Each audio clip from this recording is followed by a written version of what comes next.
Fantasy football playoff night in America is live as it is 7:00 in the PM on Thursday, December 19th, 2024. So glad to have you aboard this 2-hour ride we call the FFPC High Stakes Fantasy Football Show on the Better Sports Network tonight. Hi, hello, and welcome. I am Eric Balkman, your host. You can connect with me on the X and Blue Sky, actually, at Eric Balkman. You know me from the Road of His High Stakes Lowdown, the High Stakes Fantasy Football Hour, the Fantasy Football Players Championship over at myffpc.com. Want to welcome in my co-host tonight, a guy that you know not only from Fantasy Football Today, but of course, Fantasy Points as well. You follow him on the X at Doug Orth. Has the season streak continued of no losing seasons in high stakes fantasy football? Doug Orth, as we welcome you in tonight. So glad to have you aboard. Thank you so much for joining me. My pleasure. Thank you for having me. As I said in a tweet earlier this afternoon, this is what like year 3 or year 4 of doing this, and this is one of the pods and shows I look forward to doing the most. It's a 2-hour behemoth. We get through a lot of info, and one of the things I like best about it is I'm getting a lot of the FFPC pros versus Joes. I get a lot of the pros on this show. So I'm able to pick their brains for 120 minutes selfishly, where I become a better fantasy player. And hopefully everybody else watching and listening is becoming a better fantasy player as well. So, Doug, the last time I had you on, I mean, you've been with FF Today for quite a while. But when did the Fantasy Points gig start? I mean, I know you got the film and analytics project you're working on as well. There's a lot of stuff that you have going on over the last couple of years. You've really, I mean, I knew you were grinding before, but you've taken it to a new level now. Yeah, I'm feeling the effects of the grind as well. But yeah, the fantasy points gig or the Fantasy Points partnership started. What was it? Like 2 weeks before week 1 this year. Scott Barrett, who I'm sure you're familiar with Fantasy Points, one of the co-owners there, reached out to me and liked some of the content that I did over the summer, and lo and behold, we put our heads together a little bit and figured out, a column idea that we could work on that was unique, and so this is what we came up with. So the column is it film and analytics, film plus analytics? This is interesting because I think the majority of people who play high stakes fantasy football, whether they be redraft players, dynasty players, best ball, what have you, I think they come from two schools of thought, film and analytics. But you're kind of combining them here in a project that I don't know if this has been duplicated anywhere else. This is really, it's unique and it's very, very interesting. Tell us a little bit more about that. Well, thank you for saying that. It's film plus analytics. I think I actually sometimes refer to it as film and analytics, but it's actually film plus analytics. Film plus analytics. Okay. Yes. So the concept, kind of just what you already alluded to, right? We have a crowd that's, oh, dude, you got to watch film. Don't you watch the games, right? And then you got the crowd that, screw the games. I look at the numbers, and the numbers tell me everything. Mm-hmm. And it's, for probably at least the last 5 years, I know I've been saying there's a place for both. And I tend to lean more toward what the film tells me. I don't know why that is, other than that I guess for so many years I didn't have access to the analytics. Maybe, I don't know.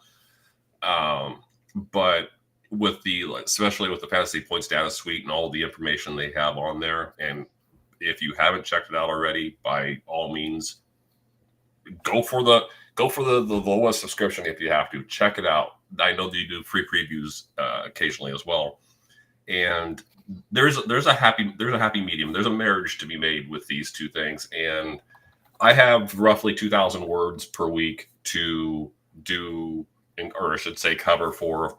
I usually do 4 guys each week, and as we move toward the end of the season, it's been more of a introduce you to these potential playoff. We hate to call them league winners, but guys that could impact the bottom of your roster or be wide receiver 3-4s or low end flexes type of thing. Guys that round out your lineup, because at this point you're not trading, you don't have that avenue available to you. Right. And by the way, fantasypoints.com, where to go. This is the lowest price that you're going to get all season on a membership at Fantasy Points. So check that out at fantasypoints.com. We'll get into much more regarding film and analytics tonight. on the show, we're gonna go around the NFL. We're gonna talk about, and I'm gonna lead things off with the New Orleans running back situation here. Excuse me, in a second. But we're gonna go around the NFL. We'll have your Thursday night football preview. We got the Broncos and the Chargers tonight, kicking off in about 70 minutes from right now. We'll get you all the fantasy analysis that you could possibly think about on that, including home run plays with the Denver Broncos receivers, what to do with the Chargers backfield, and much more.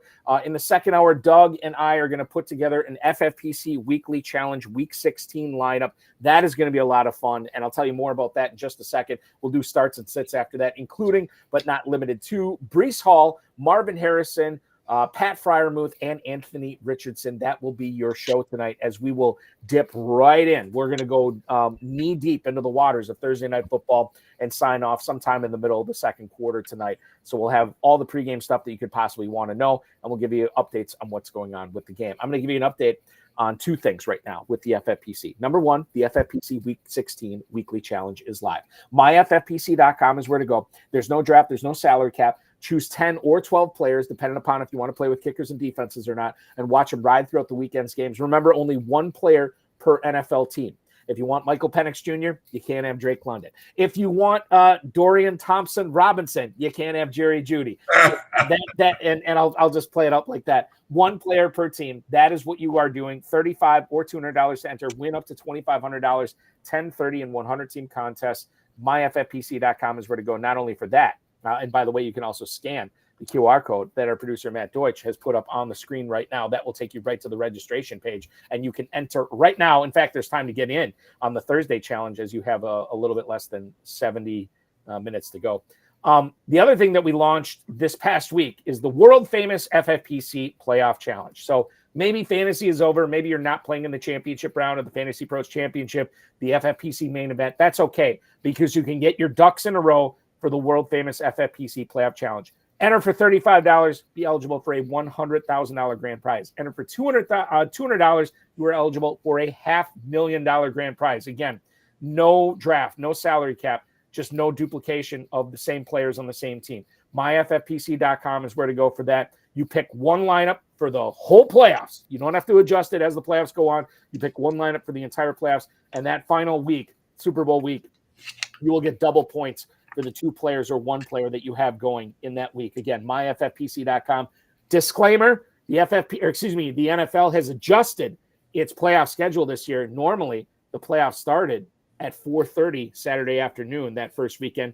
They are starting at 1 o'clock Saturday afternoon. So all you people who like to wait till the end to get your lineups in, that's okay. You could still do that, but get those teams squared away prior to 1 o'clock. Build those lineups on Saturday morning rather than Saturday afternoon. You want to wait till the last minute? Last minute's a little earlier this year. myffpc.com. Let's lead things off. Cullen Hoffman chiming in from my hometown of Appleton, Wisconsin. Can't wait for the playoff challenge. Cullen, get your teams right now and fill in those lineups later. That is the way to do it. I want to lead things off with Tom Smith on YouTube watching us tonight, Doug.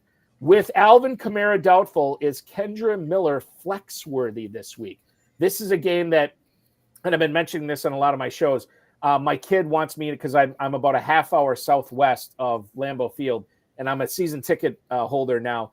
And my kid is like, Dad, we got to go to this Packers Saints game. We got to go. I'm like, no, we don't got to go. I don't want to fight weather and traffic to drive up there on a Monday night and watch a Saints team without Taysom Hill, without Derek Carr, without Alvin Kamara, probably without Chris Olave. It's going to be rough. However, will it be rough for Kendre Miller, who might be the most dynamic player that the Saints have available to him? Doug, would you look at flexing him out in FFPC championship round, Fantasy Pros championship round, week 2 of the championship round, or fantasy football playoffs semifinal round? This is an interesting call, assuming Kendre Miller is ready to go.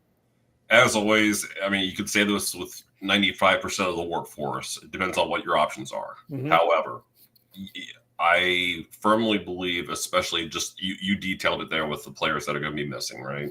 I don't see a reason why he can't.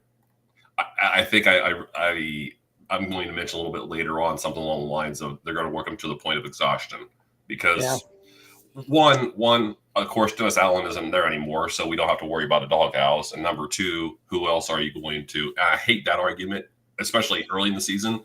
who else are you going to feed? You're not going to pepper MVS with targets. You're not going to pepper Kevin Austin or Cedric Wilson with targets. I mean, I'd be stunned if it's anything less than 15 carries and at least 5 targets, but 5 receptions for Kendre Miller. What does that mean now? Is it 15 carries for 47 yards, or does his talent shine through? And are we talking more like 15 for 80 and a touchdown? Yeah. And I tend to lean a little bit more toward the talent. They will probably score a touchdown at some point, and I tend to believe it's going to be Kendre Miller that does it. So to answer your question, yeah, I know where I have him. I'm going to consider him as a flex. I think he's borderline, right? And it kind of depends. Like if you are loaded for Bear and this is like you are the favorite, you probably have better options than him. But I noticed some of my teams that are still in contention, they could probably use a shot in the arm, and Kendre Miller could be that shot in the arm. You're right. They have no reason to not ride this guy hard. 15, 20, 25, 30 touches. I don't think that's out of the question on on Monday Night Football, especially if the Packers let the Saints stay in the game for the duration of the game. And that's what Darren Rizzi's going to try to do. He's going to try to shorten this game up, make sure that they stay in the game as long as possible, running the ball, running it successfully. Packers probably going to be without Quay Walker at linebacker, Javon Bullard, their nickel corner / safety. He's probably going to be out as well. They'll have Edgerrin Cooper, the reigning NFC Defensive Player of the Week, but I think I can tell myself a narrative where Kendre Miller ends up being a solid start this week for sure. And let me say what I was saying, 15 carries and 5 targets, 5 receptions. I think that's the floor. That should be the floor. And that's flex worthy, right? That is flex worthy at that point. You're talking about 20 touches with 25% of them being catches. Totally. Yes. Permar99, one of our longtime cohorts and viewer of the show, rank the correct order in week 16, Doug. He's got Tony Pollard and full PPR here. Tony Pollard, DJ Moore, Kendre Miller, the aforementioned Kendre Miller, and Breece Hall. So this is a very good collection of players. I'm assuming he probably needs 1 or 2 of these guys, but if we were going to rank them this week, and I'll lead things off with, I don't feel great about Tony Pollard playing this week. However, I've said that the last couple of weeks, and he still went out there and played, so I don't know what that. We already talked about Kendre Miller. DJ Moore, I think, has always been on the fringe for me. I never know which Bears offense is going to show up. More to come on that later on in the show. Yeah. And then, of course, Breece Hall, who was a stud at the start of the season. However, we've seen injuries take away from him. We know the Jets are out of contention, and we do know they have 2 rookie running backs that have been really coming into their own lately in Braylon Allen and Isaiah Davis. So I'll let you go. What's the correct order for week 16 if we're talking Pollard, Moore, Miller, and Hall? Yeah, I'll try to make this fairly quick. I'm more optimistic on Pollard than you are. He followed at least as far as his availability this week. I think he went DMP limited last week, and then he played. Yeah, he didn't play particularly well, or at least he didn't. Statistically, he didn't perform very well, but I think that was to be expected. So I think he'll play. DJ Moore, I think you summed it up perfectly there. I don't know what version of the Bears offense I'm going to get. You never know. I know that I'll probably get some screens, and that beyond that, I don't know what I'm going to get from DJ Moore. Kendre Miller, we just talked about. I'm going to have to put him pretty close to the top just because we talked about the volume, and it may not be great volume, may not be great production with the volume, but it should be great volume. And then Breece Hall, I don't know what to tell you. So I know that Isaiah Davis and Braylon Allen have both started the week with back-to-back limited practices. So even if they don't want to load up Breece Hall, I think they might have to. I don't think they're going to RB4. Having said that, how long is he going to perform at even 75%? So I can't believe I'm saying this. I love it when people preface a sentence with that statement. That's great. Go ahead. Partially because for the first time in his pro career, Kendre Miller is actually healthy. Mm-hmm. I'm going to lead off with Kendre Miller, and then I'll go Hall, Pollard, and DJ Moore. Wow, DJ Moore last. It's close, right? Yeah. Permar wouldn't have brought it up if it wasn't close, but it is still weird to think about when we go with it. It's hard for me to disagree. I think we're picking at nits with these, and I think Permar knows we are. It's such a tough call this week. The Kendra Miller conversation rolls on here. Nick Zappone, we are in FFPC royalty here on the show tonight. Nick Zappone, who won the FFPC 2024 main event regular season. He is in the thick of the championship round, trying to win that $1 million grand prize. He wants to know how we handle Kenneth Walker and Zach Charbonnet if Walker is active, who, by the way, got in a full practice today. More specifically, Nick wants to know, would we start Kendra Miller on Monday night over the Seattle backfield?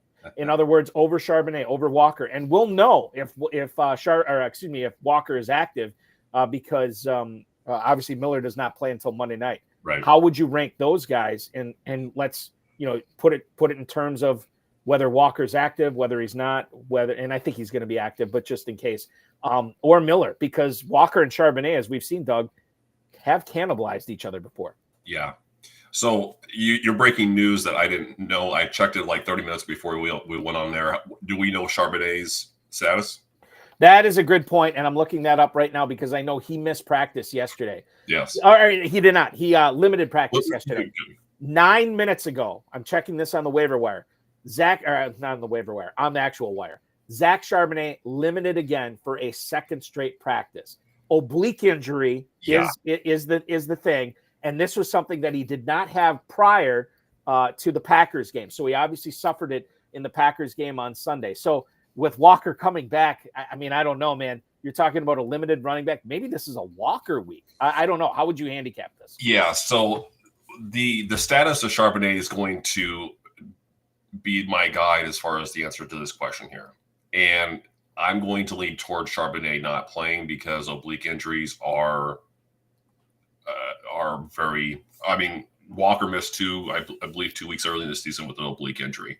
I don't know that there is such a thing as a minor oblique injury. I don't think there is. So I'm going to play Walker over Miller if Charbonnet is inactive. So if Charbonnet finds a way to get active, are you still playing Walker over Miller? Because we will know what's going to happen with the Seahawks prior to that Saints game. Yeah. So that's the $1 million question. Yeah, almost maybe literally, Doug, the $1 million question. Yeah. It's coming from Nick Zappone here. And by the way, congratulations to you, Nick. So yeah, if Charbonnet is active, then I would side toward Miller. Okay. So I can't find any fault in that. I think the logic is sound in trying to figure out what you're doing in the FFPC main event. And I'll add one other thing too. They have started to work Kenny McIntosh. Yes, they have. Yeah. Before. So now if we have even a slightly limited Walker for whatever reason, but okay, let's just say the full practice is a mirage, and they know going into this week that Kenneth Walker, you're not going to handle any more than 15 touches regardless. We don't know that, but we already know that the matchup is not great, right? We know the matchup isn't great. And so if you're going to tell me then we're going to work a third running back into that equation, then, and I think that's even if it's 3 touches. So let's say McIntosh with 3 touches. Let's say Charbonnet with 6 or 7. Now we got a completely messed up backfield, or at least. Yeah. And so, yeah, give me the guy who's going to have the volume, even if it's in a terrible offense. The FFPC main event Fantasy Pros Championship are both tight end premium formats. And anytime we have a tight end premium format, you'll get weird tight end questions, which I love. And we have one here from Paul Teixeira, again, a longtime FFPC player, a guy who's won many leagues in the FFPC. He wants to know if we can play backup tight end roulette. His choices here are Chigakonkwo from the Titans, Stone Smart, who is in action tonight against the Broncos, Grant Calcaterra, who is the backup and now starter for the Philadelphia Eagles in place of Dallas Goedert, or everybody's favorite pickup in the FFPC this week, Brenton Strange, who is going to be fulfilling the starting job for the Jacksonville Jaguars in place of one Evan Engram, who is on the shelf for the remainder of the season. Okay, so Brenton Strange at Las Vegas. You're looking at Chigakonkwo, who is at Indianapolis. Stone Smart, again, taking on the Broncos at home tonight. And then the final one is Grant Calcaterra, who is battling the Commanders, and that game is in our nation's capital. Doug, do you have a favorite out of those four? Well, I'll do you one better. I'll put them in the order that I would put them in. Oh, perfect. Even better. So if Strange is active, he's number one for me. And we'll talk about him, I'm sure, a little bit later. Yeah. After that, because we're talking because we're talking tight end premium here, I think Okonkwo's got a better chance at volume, more targets than Smart, but those would be 2A and 2B. If I had to, I'll go with Chiggy over Smart. I'm not feeling great about it, but so I would go Strange, Chiggy, Smart, and then Calcaterra. I would put Calcaterra ahead of Smart. Otherwise, I have him the exact same way as you do there for sure. Tom Smith, one of my KFFSC opponents, and a guy who is playing a lot of FFPC and doing very well at the top of the leaderboard in many contests that we have in the FFPC, wants to know quarterback, Brock Purdy this week or Jordan Love. He's leaning towards Love. Now, Brock Purdy this week is going to be down in Florida taking on the Dolphins. Jordan Love at home, as I said, Monday Night Football against the Saints. He is leaning Love. My concern with starting Love over Purdy is that the Packers have turned into a power ground game as their main focal point of attack. Jordan Love, even in games where he had to throw, wasn't throwing. You look at that Detroit loss. He probably should have been throwing a lot. He wasn't. They were attacking the Lions with Josh Jacobs. So my concern is, once again, you're a 2-touchdown favorite at home. I don't know how involved he's going to be. Whereas Purdy, they might be down to their fifth-string running back. They're taking on the Dolphins on the road. I'd have to look up the point spread in that game. I think I actually lean Purdy here, Doug. What say you? So I'm doing this from memory, at least the first part here. I think Love's ceiling outside of the Lions game was 27 pass attempts, speaking to the lack of volume there. And you make a compelling case for Purdy. I'm going to lead a little bit more toward Love, just simply because I believe he has roughly he's had about a 16-point fantasy floor for during this run heavy stretch. Mm-hmm. And maybe I'm saying this because Purdy burned me a little bit last week. I don't know. That's entirely possible. I ignore the snow game in Buffalo from 3 weeks ago. That there weren't going to be many quarterbacks that were going to succeed in that. So that's fine. I expected a little bit more against the Rams, and I know the Rams are getting better. I see the point spread now. We got the point spread from. So Matt Deutsch pointing out Niners are 1-point favorites, total of 44.5 in that game in South Beach. So Tom, we're not going to help you here. I think we're going to split the vote, but I'm going to lead toward Love more because of the floor. I don't see much of a ceiling with Purdy. I guess if it's anything, if any condolence to you, Purdy's going to be in better weather. So maybe that's, I don't know. There is a chance of snow in Lambeau Field on Monday night. I will say that Doug, I don't know how you feel about weather when it comes to this time of year. If it's rain or snow, I'm kind of like, I don't want to say I'm whatever, but it's not a needle mover for me. The needle mover is wind. The gusts of 40, 50 miles an hour. That's the stuff that I my spidey sense perks up. To your point on Love, he did have 28 pass attempts against said Dolphins on Thanksgiving night, but since the bye, that's been the most. He had 27 against Seattle. He had 20 against Detroit, 23 against the Niners, 17 against the Bears. So it's been you can sense the big play is there, especially with Christian Watson coming on these last few weeks. And they might get Luke Musgrave back this week as well. So the weapons are there. The potential is there. If they go ham in that first half and maybe get up 28-31-0 or 31-3, 31-10 or something like that, then yeah, Jordan Love could have a big game. Whether that happens or not, Doug and I are both we're on opposite sides. I don't think anyone is firmly on the opposite side. No. It's just, I don't. Doug, do you deal with IDP at all? Do you ever write about any of that? No, I don't. I don't either. And I feel bad for Mr. Bakes a lot because he's like, would you start Julian Blackmon, Deron Bland, Derek Stingley, or Minka Fitzpatrick. I don't play IDP. I'm sorry. FFPC does not offer IDP. I don't have a good feeling on this. I would always, in my limited experience with IDP, I'm always like, hey, start the guy who quarterbacks are going to pick on or quarterbacks are not going to be afraid to challenge. And hopefully you get a big play from one of those guys. Other than that, I don't really have much to say. And what's funny is my approach or my preseason analysis and that kind of thing focuses almost entirely, certainly I account for the offense and offensive talent and the schemes and whatever, but I focus a lot of my energy on the matchups and I spend a lot of time analyzing defense. But what I've had trouble finding over the years is a scoring system that I could sink my teeth into with IDP. Yeah. It makes sense. But what has never made sense to me is that that the key to IDP is targeting the players who get targeted the most. Yes, exactly. That's always been like you think back in the day of Revis and Deion Sanders and all. Yeah. They were horrible IDP picks because they never got challenged, right? You want the guys that are risk takers that are kind of good but not great. Who was the guy? Was it Diggs a couple of years ago that had all those pick sixes? No, it's Deron Bland, right? Deron Bland had all those picks last year. Trayvon Diggs a couple of years ago. Yeah. Mm-hmm. So Dallas drafts those playmakers at corner, man. Maybe the choice is Bland there. I don't know. I'll be real quick with this. I know based on talking to my good friend Gary Davenport that he usually drafts. He drafts former guest co-host of this show as well too. He drafts cornerbacks in the last couple rounds. That's his rule. If he didn't have to draft cornerbacks, he wouldn't. I understand. So I would just. My limited experience, take it for what it's worth, I wouldn't go with Bland or Stingley here. So it could be Fitzpatrick then, right? I would lean more toward Fitzpatrick than Blackman, but I think either one of those are better plays than the two quarterbacks are.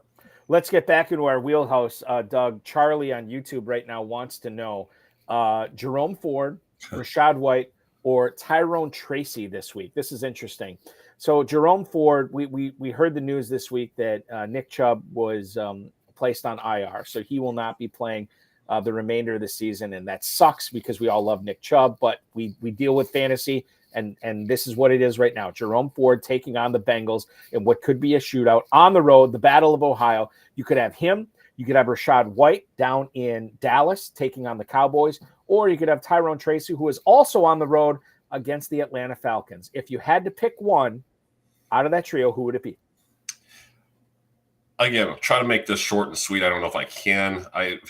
Jerome Ford was one of the guys I featured, one of the 4 guys I featured in my fantasy points column this week. Mm-hmm. In my homework on him, you'll learn pretty quickly that Cleveland almost refuses to feature him when they have the opportunity to. So it's sort of like Kenneth Walker in Seattle, right? Like when Kenneth Walker is healthy, they're still giving the stuff to Charbonnet. But when Charbonnet is the guy, man, they don't let anybody. I mean, McIntosh, to your point, they've let him come in the last couple of weeks a little bit. Yeah. More. But it's really weird to see how Cleveland treats Jerome Ford. It's wild. So what you're hoping for there, and my co-host on the All Out Blitz, and we'll talk about that in a little bit, maybe. JJ Winter and I, we were talking last night when we were recording this show. We're talking about Jerome Ford has basically no floor. I mean, if you want to call 20 yards rushing the floor, I guess that's his. It is, at least he had a floor. He had a reasonable floor before, but now, especially with DTR in as a quarterback, I don't know, that offense could go for 125 yards this week. The floor is below the basement now. The floor is below the basement. Making fun of Michael Jordan's the floor is not the basement, or the basement is not the floor. No. We're talking about like the Earth's mantle here now, which sucks, and like it stinks because we're all excited. I heard actually your colleagues over at Fantasy Point, Scott Barrett and Theo Greminger, talking about this and how this is awful for fantasy football. And Theo's like, this Cleveland coaching staff, I don't do this ever on shows, but they deserve to be fired. They should not be. And like, okay, Theo, I totally get it. And I'm with you. Selfishly, I'm with you. I wanted to see Jameis Winston go against the Bengals defense. It's been awful this year. Total in that game should have been in the mid-50s, right? And now because of DTR, it's not going to happen. In the Browns defense, I will say, I don't know how much Winston is going to be thought of in their future plans. but Right. DTR might be a different story. And Right. how, and we'll get in this with Penix here.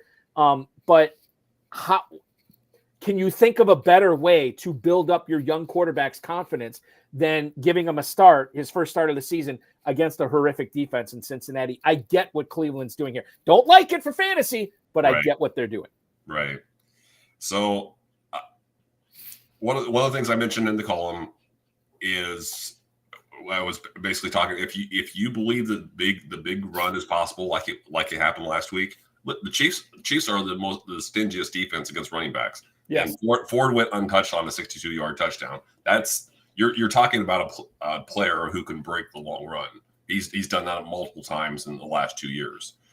But just be aware that if you do play him, I think the floor is 20 yards rushing and maybe 2 receptions. And so I'm not going to Ford there. Tracy lost a little bit of work last week. It's concerning. A little bit too much. I think it was the split was 62 to 36 or 64 to 36, something along those lines. He didn't lose as much early as I thought he did early in the game, but it's enough on a bad offense. Yeah. I'm no fan of Rachaad White by any stretch of the imagination, but at least we're talking about a good offense, and we're talking about 10 to 12 carries with more work or at least equal work in the passing game. So give me the good offense, give me the equal partner or semi-equal partner in a good passing game against 2 very poor offenses. So my answer there is Rachaad White. It's Rachaad White, and listen, that Buccaneers offense has been unbelievable. It's really, really difficult to. And I was talking with Stephen Ranigan, a former $500,000 winner in the FFPC a couple years ago. He was my guest on one of my shows Tuesday night, and he just said, like, the Buccaneers offense is unbelievable right now. Like, just fire everybody going on. Fire out Mayfield and Evans and Otten and McMillan and White and Irving and all these guys. And I think if you have the case where you can go up against a Dallas Cowboys defense that, let's just say, is less than healthy right now, it would make sense to play White out there. I've lost faith in Tracy because of how much the Giants are using Singletary, so he's right out of the equation. Comes down to Ford or White for me. Like you, I lean towards White, although Ford is close. Let's talk about the Niners because we're getting some YouTube questions on this here. We'll kick things off with Dave Nowitzki. Is Taylor going to be good for San Fran this week? Nick Zappone also saying, what do you guys think of Deebo Samuel with Isaac Guerrero unlikely to play? And I think this is compelling here because we know how good the Niners running game can be. We know that Trent Williams is going to be out too. That can't be underrated. So we have to factor that in when we're talking about Deebo Samuel. We're talking about Patrick Taylor. Here's my take on Patrick Taylor. He's a former Packers running back, so I know a little bit about him. A guy that does everything that's asked of him. A smart guy. He'll pick up the blitz. He's good enough catching passes that he could be out there all 3 downs. I think Kyle Shanahan trusts him. He is not a home run hitter. He is not a special talent. He's not a guy that's going to do anything more than what's asked of him. So I think he is a medium floor, very low ceiling type player, and that's how I'd be handling him for fantasy.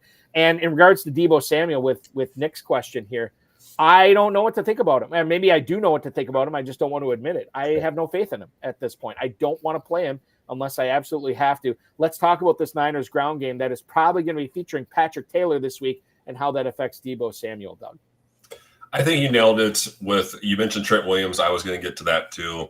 I think Taylor, it gets to the point. He's everything that you said he was. And you would know, having watched, you probably saw him more in the preseason than anything else, but still, regardless, he is everything that you say he is.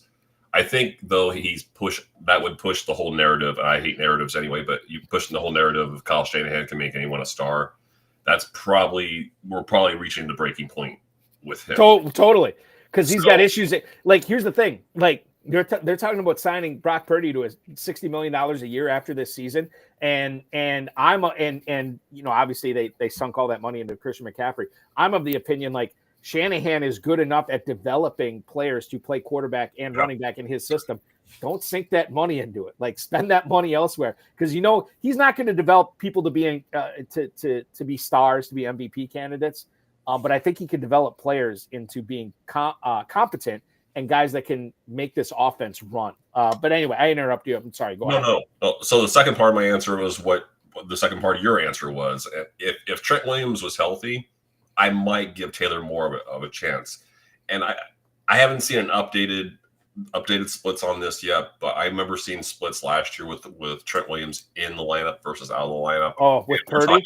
We're talking about 10 points, 10 points a game. We're talking 30 to 40 yards less rushing. You wouldn't think a left tackle has that kind of impact, but that's where they run. That's a huge consideration. When Shanahan knows he has his left tackle and Trent Williams is still playing well when he was healthy, obviously, still playing at a all-pro level, even at 36. So, that's the only other thing I think we're gonna talk about Isaac Guerrero later. Yeah, but keep in mind, I'll just go ahead and unleash this now. Yeah, get it out now. Let's get into this. No individual rusher has run for more than 43 yards against the Dolphins since week 10. So and I think that's what I'm talking about with my Patrick Taylor outside of the matchup. Even if he's got a great matchup, medium floor, very low ceiling. So I think you're playing with fire if you're counting on Patrick Taylor to do what Guerrero did, what Jordan Mason did, what Christian McCaffrey did this year. It's just I don't think it's going to happen. Let's do Trey's question on YouTube. Yo, what's good? Need a wide receiver, 2 and a flex. His choices are Cortland Sutton. I'm assuming Terry McLaurin, Bucky Irving, and then Jerome Ford. So he's got to pick one receiver out of there, and obviously has to make a decision tonight with the Broncos and Chargers getting underway here in about a half hour, a little over a half hour, and then a flex between the receiver you don't pick and then Irving and Ford. I'll make it easy here, Doug, and I think you agree with me. Tough to sit Sutton with as good as he's been lately with Bo Nix.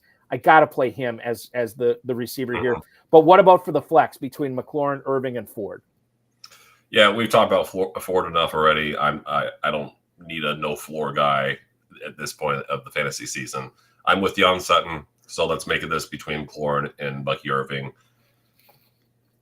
It's hard to forget the last time Terry McLaurin faced the Eagles. Now, we did see, I think, a season high 17 snaps outside of, because he usually lines up on the left perimeter, right? We saw him on the right side, a season high like 17, I think it was season high 17 snaps last week. That's going to be necessary. We know what kind of job Quinyon Mitchell did against him in the first meeting. That's not to say it's going to happen again. And I think some of that was a reflective. I'm pretty sure that's when Jay Daniels was still dealing with his rib injury. It was. It's pretty clear that that's not bothering him anymore. So my thoughts are we're not talking about a one catch for 10 yards situation again here, but that Philadelphia defense is so damn good right now that I don't want to be. If I have another quality option like Bucky Irving, and I feel Sutton you have to play him. I'm actually with you on this, Doug, too. I think I would eliminate Ford easily, and I think it's close between McLaurin and Irving.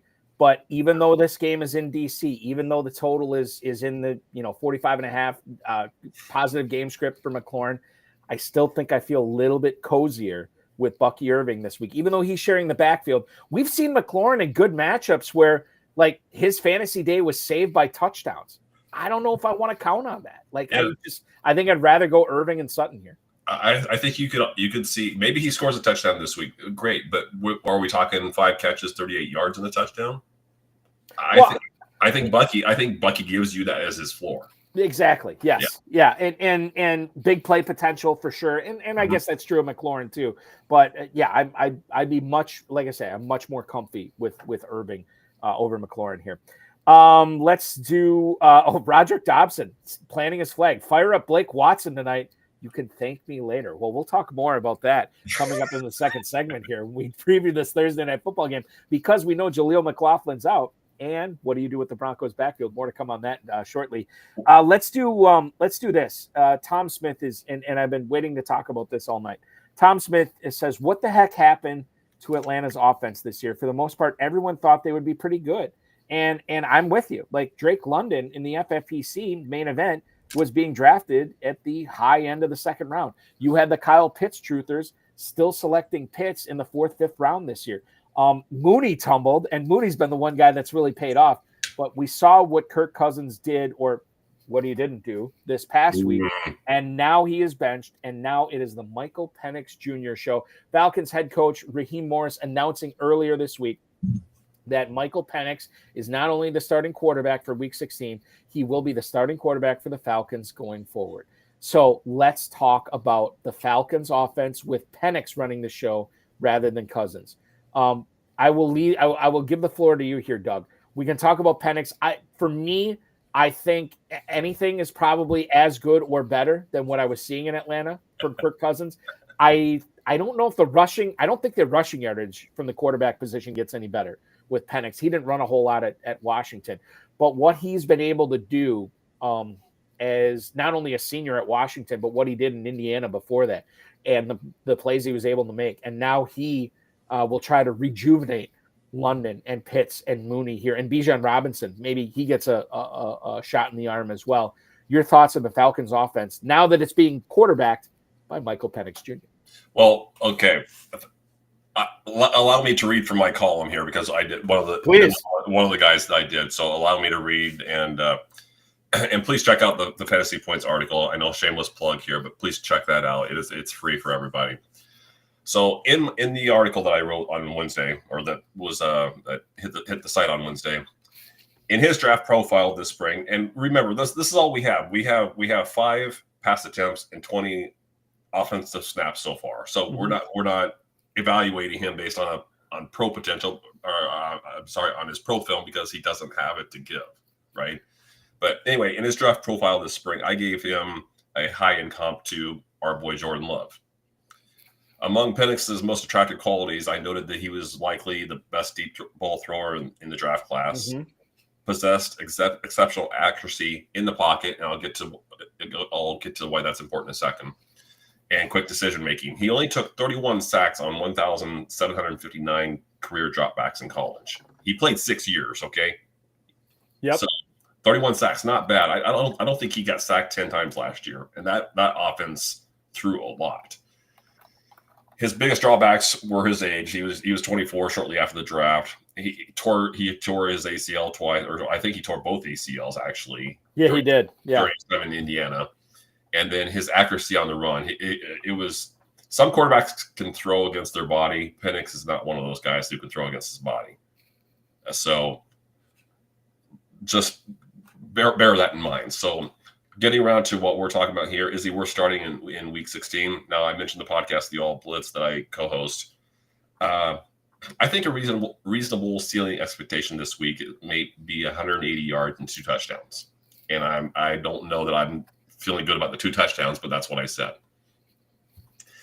Falcons are doing him a favor by allowing him to make his first start against the Giants, but now is not the time for offense coordinator Zach Robinson to dial up 40 pass plays either. Yeah. He's gonna. I think Penix can offer a little bit more on the ground than Cousins did, but we're talking.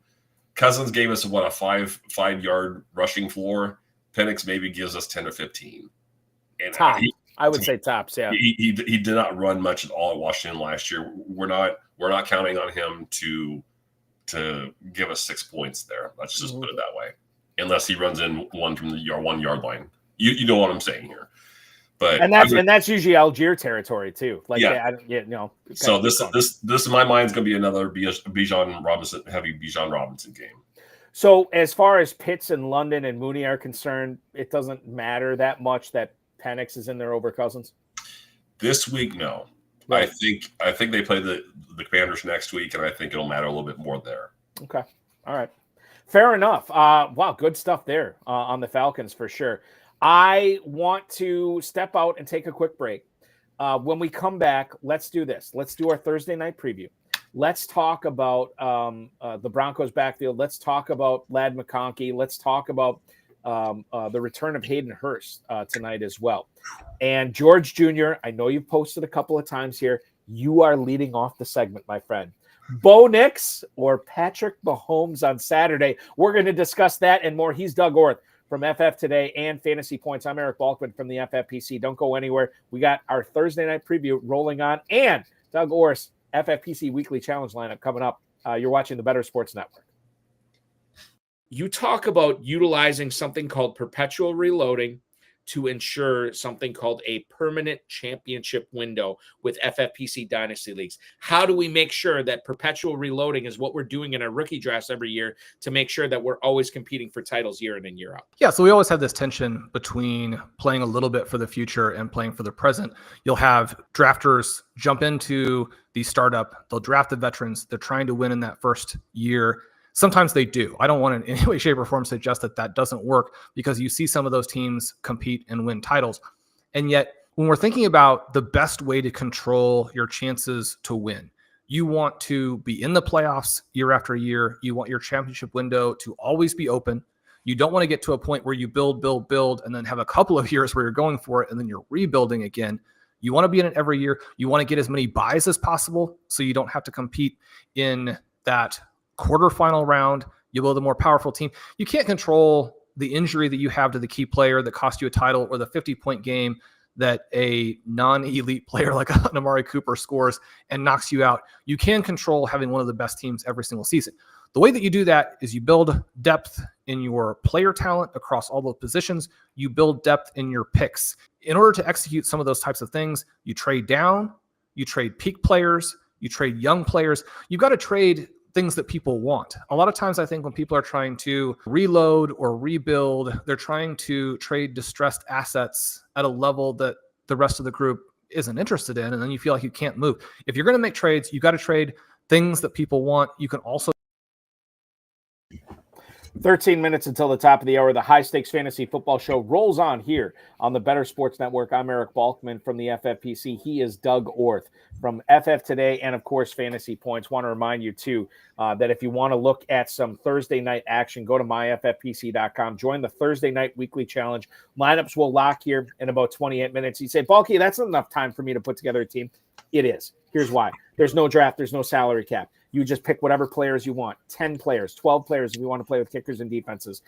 That's all you have to do. One player per NFL team. Scan the QR code or go to myffpc.com and register now. For as little as $35, went up to $2,500 as well. myffpc.com. Let's get into our Thursday night preview. Mr. Orth here. The first thing I want to bring up is George Jr.'s question on YouTube. Would you start Bo Nix tonight, or would you wait for one Patrick Mahomes on Saturday? This is a 6-point passing touchdown league, and his opponent currently is starting one Xavier Worthy here. Bo Nix tonight, Patrick Mahomes on Saturday. Where do you weigh in on this? I think we're talking about two low-end QB1s here. And I think the Chiefs will do their damnedest to make sure that Mahomes doesn't have to leave the pocket for obvious reasons. Absolutely agree. We're talking Marquise Brown maybe coming. It sounds like he is coming back this week. So yes. But we're talking maybe. I will probably get the list later too. But I think we're talking 15 to 20 routes, 15 to 20 plays at most for him. He's been out all season. I don't know what we can really realistically expect for him outside of maybe hitting 150-yard, touchdown. Right. That's his, if that. I mean, if that exactly. And I think, especially given who they're playing against, we're talking about a team with a pretty fearsome pass rush. I think that they're number 2 in sacks this year. The Texans are. They have Will Anderson and Danielle Hunter, who I think are top 6 in the NFL in total sacks. For sure, yes. The emphasis will be to get the ball out, and I think the Chiefs are what they are at this point. They're going to stick with the running game as much as possible, rely on Mahomes on third down, and hope for the best. I'm not seeing the ceiling with Mahomes. I could see Marvin Mims slipping behind the Chargers defense. Yeah. I know how good Cortland Sutton can be. I know what Bo Nix can do with his legs. And by the way, it's the complete opposite of what Patrick Mahomes is going to do with his legs on Saturday. Seems weird to say, but I am with you. At least if I'm reading you correctly. I am playing Nix over Mahomes. I'm playing Nix tonight. I'm sitting Mahomes on Saturday. I'm not seeing the ceiling with Kansas City this week for sure. Let's do this. Let's go to Angel A on YouTube, or Angel A, excuse me.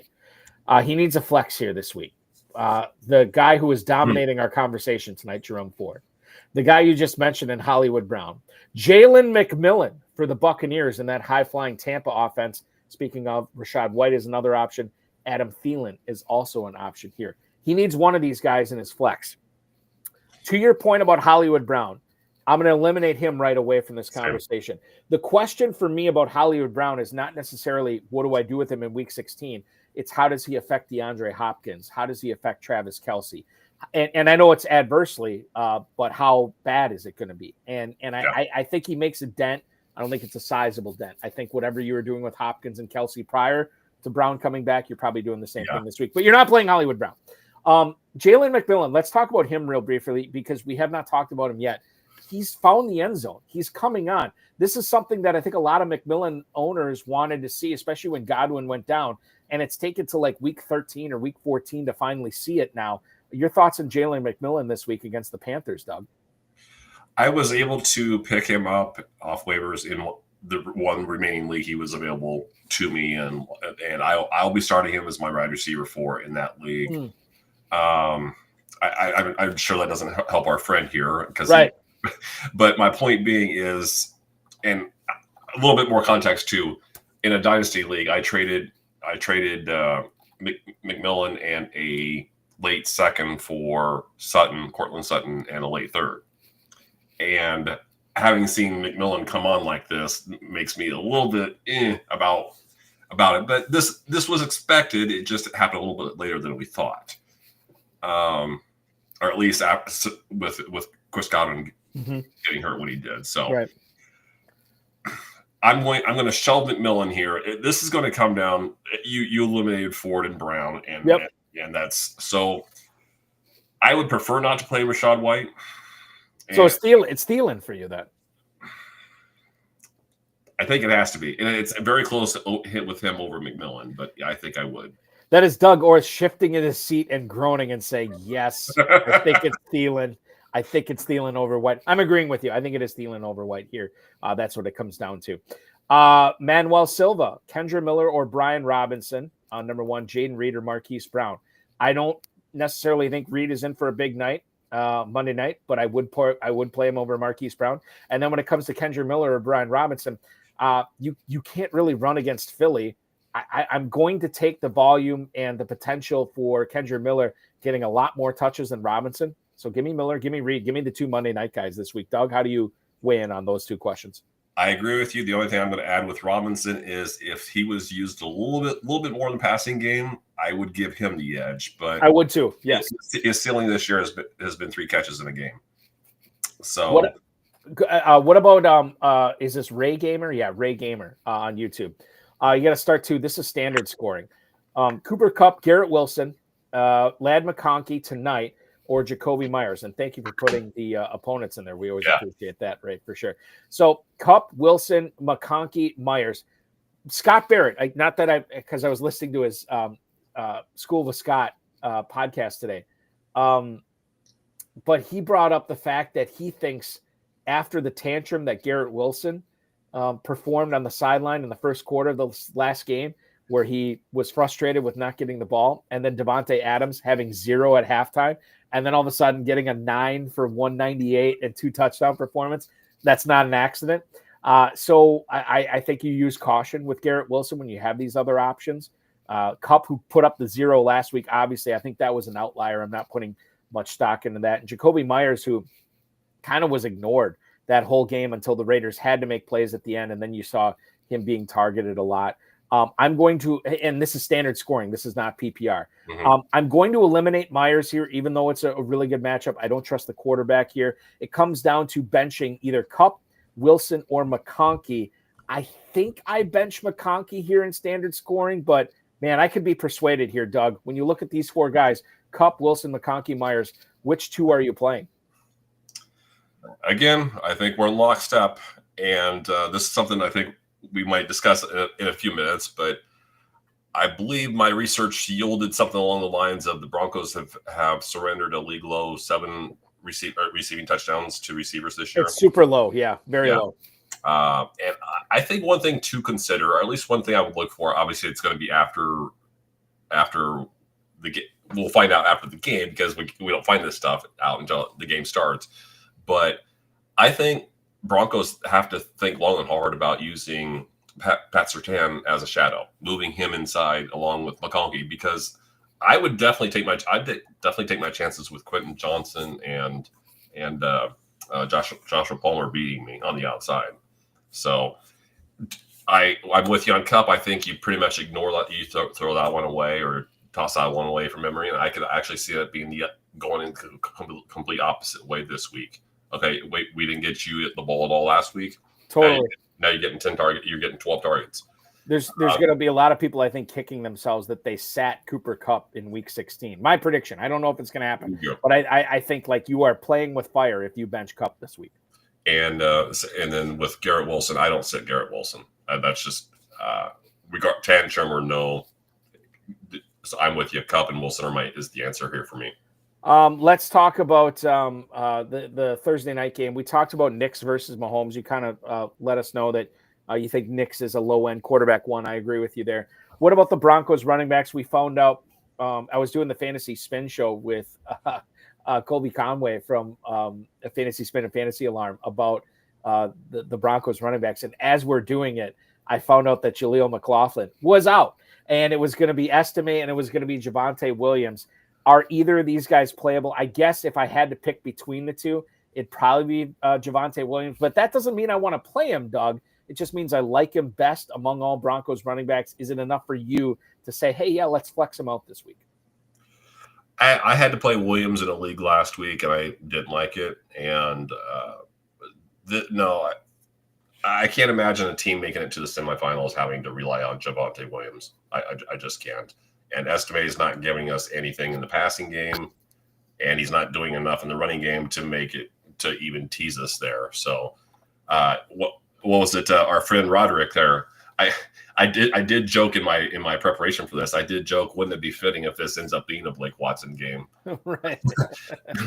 and there was a case to do that, but I'm not doing that in the fantasy semifinals or anything like that. If I can add this to my in my preparation for Bo Nix, and then we can move on. I thought this was interesting. Chargers intercepted exactly one pass in each of their first 6 games. They have picked off 7 since, all of which have come in 2 games. You want to guess who the 2 quarterbacks? Well, I'll say Bo Nix, right? This was after that. Oh, this is after that. Okay. Jameis Winston. Mm-hmm. Okay, that was one. And God, this is fun, Doug. The other one would be they're obvious because they're obvious when you figure them out because they both got benched in the last week. Kirk Cousins, right? Was it Cousins? There you go. So it's Cousins and it's Jameis Winston. Jameis Winston as the 2 quarter. So basically, here's what we're finding out: the Chargers defense ends quarterback seasons in 2024. Like that's the thing. That's fantastic. That's good knowledge. 7 interceptions since week 6, and all 7 of them have in come 2 games with those quarterbacks. Yes. Yeah. Let's talk about Stephen Greaves' question here, because this is something he's got to make a decision on in the next 16 minutes plus. He has a choice, full PPR. Rico Dowdle, who is taking on the Buccaneers this week in Big D. Ladd McConkey tonight, who is going against the Broncos in Southern California. And then Juwan Jennings is the other one, who is in South Beach to take on the Dolphins. He can only start one. Who's it going to be between Dowdle, McConkey, and Jennings? These are all razor close for me. I'm a Dowdle guy, so I lean towards Dowdle here, but I can be persuaded. Doug, do you have a inkling on this of one way or the other? Yeah, I'm not going to have a lengthy explanation here. When I have the opportunity, when we have a decision like this, I want guys who get the ball more often. That's a running back, so I'm going to go with Dowdle. Go with the volume here. Dowdle is our choice here, Stephen. Tom Smith, stay away from Denver running backs and Kyle Pitts for rest of season. We'll get into Kyle Pitts here in a little bit. I feel like it's a weekly topic here, but it's worth talking about. Do we have to? We don't have to, and we may not. Like, it will be one of the things I skip over if we run out of time here. A home run receiver pick for the Broncos tonight. Is there anybody worthwhile? I think about the the weekly challenge with the FFPC, or anything like daily or weekly where we're looking at here. Sutton is obviously the guy. Is there any reason to think Mims is going to have a good week? Is this going to be a Troy Franklin week? Devon Vele, who's kind of really been stinking it up the last couple of weeks, or do we just stay away from any Broncos receiver not named Cortland Sutton, Doug? Yeah. So again, in my notes, I think in the first game he had some, I want to say 11 PPR points. Bailey did. But then I said he's crawled back into witness protection since Sean Payton and told us that Bailey reminded him so much of Marcus Colston. So you said home run pick. I'm going to go with the home run pick if I have to make one. That's Marvin Mims. And the reason being is because the Chargers have been susceptible to big play receivers. So if you're going to tell me I can get maybe, let's say, I think 2 to 3 carries because he gets work out of the backfield now, right? So I think give me 2 or 3 carries there, and I'll take my chances. Again, if I have to take a shot on a home run pick, I think they're gonna toss him 2 or 3 deep balls, and if he hits on one, they're not catching him. So again, home run pick, that would be my home run pick. It is, and I will second this to how you answered the question, Doug. If I have to pick one, I'm with you. It's Mims. If I don't have to pick one, I'm staying away. It's just it's not worth it here. When we talk about the Chargers and flip the script here, is there any concern you have about Justin Herbert's health? Justin Herbert, a guy who's been battered seemingly his entire career, Doug, and it always seems like he has been dealing with something, which stinks because we know how good he can be when he is completely healthy, like at the start of the season. This is a situation with Jim Harbaugh this year where you are having a renewed focus on defense and the ground game, but Herbert does have to make plays. He is battling an ankle injury. We saw this past week where he got kind of tackled up on a sack, and he was in some pain. He's going to be playing tonight, and God only knows what else he's dealing with bumps and bruises. He is another guy when we talk about borderline quarterback one starts here with Mahomes and Knicks. I think you can lump Herbert in as well. I don't know how to feel about Herbert this week. You asked me if I'm worried. I'm a bit worried, but let's not forget that Jim Harbaugh told us that Herbert has the strength of 10 men. Right. And I also like to use humor as a defense mechanism. So take what I just said for what it's worth. Okay. Well, let's shift it to the backfield. We talked a little bit about Gus Edwards earlier in the program. Kamani Vidal, not necessarily that you'd be playing Vidal over Edwards, but is the presence of Vidal and how they've been using him a warning sign to say, hey, do not flex Gus Edwards this week because he is just not going to get enough opportunities to make it worthwhile for him to be in your starting lineup. Yeah. I don't think he's top 10 fantasy points in PPR, has he, this year, even with his touchdowns. I don't think he's top 10 PPR fantasy points in any game this year, even with his 4 or 5 touchdowns or whatever he has. So you're asking me if I have to choose one, I'm going with Vidal because he offers at least a little something in the passing game, and I expect the Chargers to be trailing. Yeah. The Chargers receivers here, we touched on them earlier, but not a ton. McConkey we're playing, but it is kind of like not a YOLO play, but it's one of those plays where you feel like you have to play McConkey, but you're prepared for the worst, right? It's like when you're in high school and you're asking out the hot cheerleader, right, to prom. You hope she says yes, but you're prepared for the worst. Maybe this is just something from my childhood. I don't know here. I don't know what you're talking about. Yeah, exactly. Doug, he was prom king. He dated the hottest cheerleaders. Like this Doug has no idea what I'm talking about. Hopefully somebody viewing this does. But when you talk about the receivers here for the Chargers, not named Lad McConkey, Josh Palmer, in my opinion, Josh Palmer, Quentin Johnston, I want to keep them away from my starting lineups. I'm just not seeing enough upside. You think about a game like with the Bills and Lions last week, where you can make a case for starting almost everybody with a total of 55 or 56 or whatever it was, except for Amari Cooper, who apparently didn't even have a target in the game with 90 points. that's another story. I would say that includes Ty Johnson, which you didn't realize he was a must start. Yes, Ty Johnson out of nowhere, like from the top rope. It was insane. Are we still staying away from Johnston? Are we still staying away from Joshua Palmer here tonight? This Broncos defense to me is just like this is an easy call. It's McConkey or it's nobody. I kind of touched on this earlier. I think Johnson has a chance, but only if Denver does the logical thing and has Surtain travel with McConkey. And we're getting into a whole can of worms where, okay, so Surtain occasionally moves into the slot, but not enough where we need to, I think, where we have to worry about McConkey being compromised, at least. But we don't know what the game plan is until after the game starts, obviously. I find it funny that more defensive coordinators seem hesitant to do that when it seems to make so much sense to us fans. But anyway, my point being, and like I said, we won't know this until after the game starts. So I'm staying away from it, just like you said. Johnston and Palmer, no bueno. Let's do this here. Hayden Hurst, I want to bring this up real quick. He is officially active for this game tonight against the Broncos. This is the first time in quite almost a month where he was placed on injured reserve, where he is going to be playing. And don't forget that Will Dissly is also inactive tonight, so Hurst won't be dealing with him. The question tonight is Hurst or Stone Smart, something that FFPC players will be thinking about as they try, and because now we're into the second week of the championship round, and there will be chasing. If you are 200th place on the leaderboard, you got to try to find that guy that's going to take you up. And I think people are in that position where they're like, hey, I got to shoot for the moon here, or they feel like they have to shoot for the moon. I don't know if you necessarily have to yet, but some people will. When it comes down to Hurst or Smart, which way are you leaning? And is there how much upside is there in either of these Chargers tight ends tonight?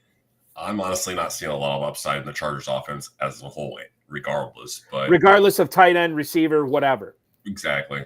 With that said, Hurst has a reputation for being a better blocker, and I think Smart has shown us in his limited time, he has shown us a little bit more as a receiver this year, as a pass catcher this year than Hurst did. Hurst had his opportunity, and that's the reason why Dissly became a thing this year, was because he didn't produce. So give me Stone Smart over Hayden Hurst. Another question we have, with the shots on YouTube, Bills defense or Broncos defense tonight? You got the Broncos tonight in Los Angeles taking on the Chargers. You have the Bills at home against the Patriots. Yum, give me some. I like the Bills over the Broncos this week. It's not that easy for me. It's close. Okay. Let's break it down here, Doug. Let's break it down. Yeah, so I would say the Bills have the Patriots this week, and I can totally understand the attraction to that. However, let's remember the last couple of weeks, and I know those are against better offenses, but even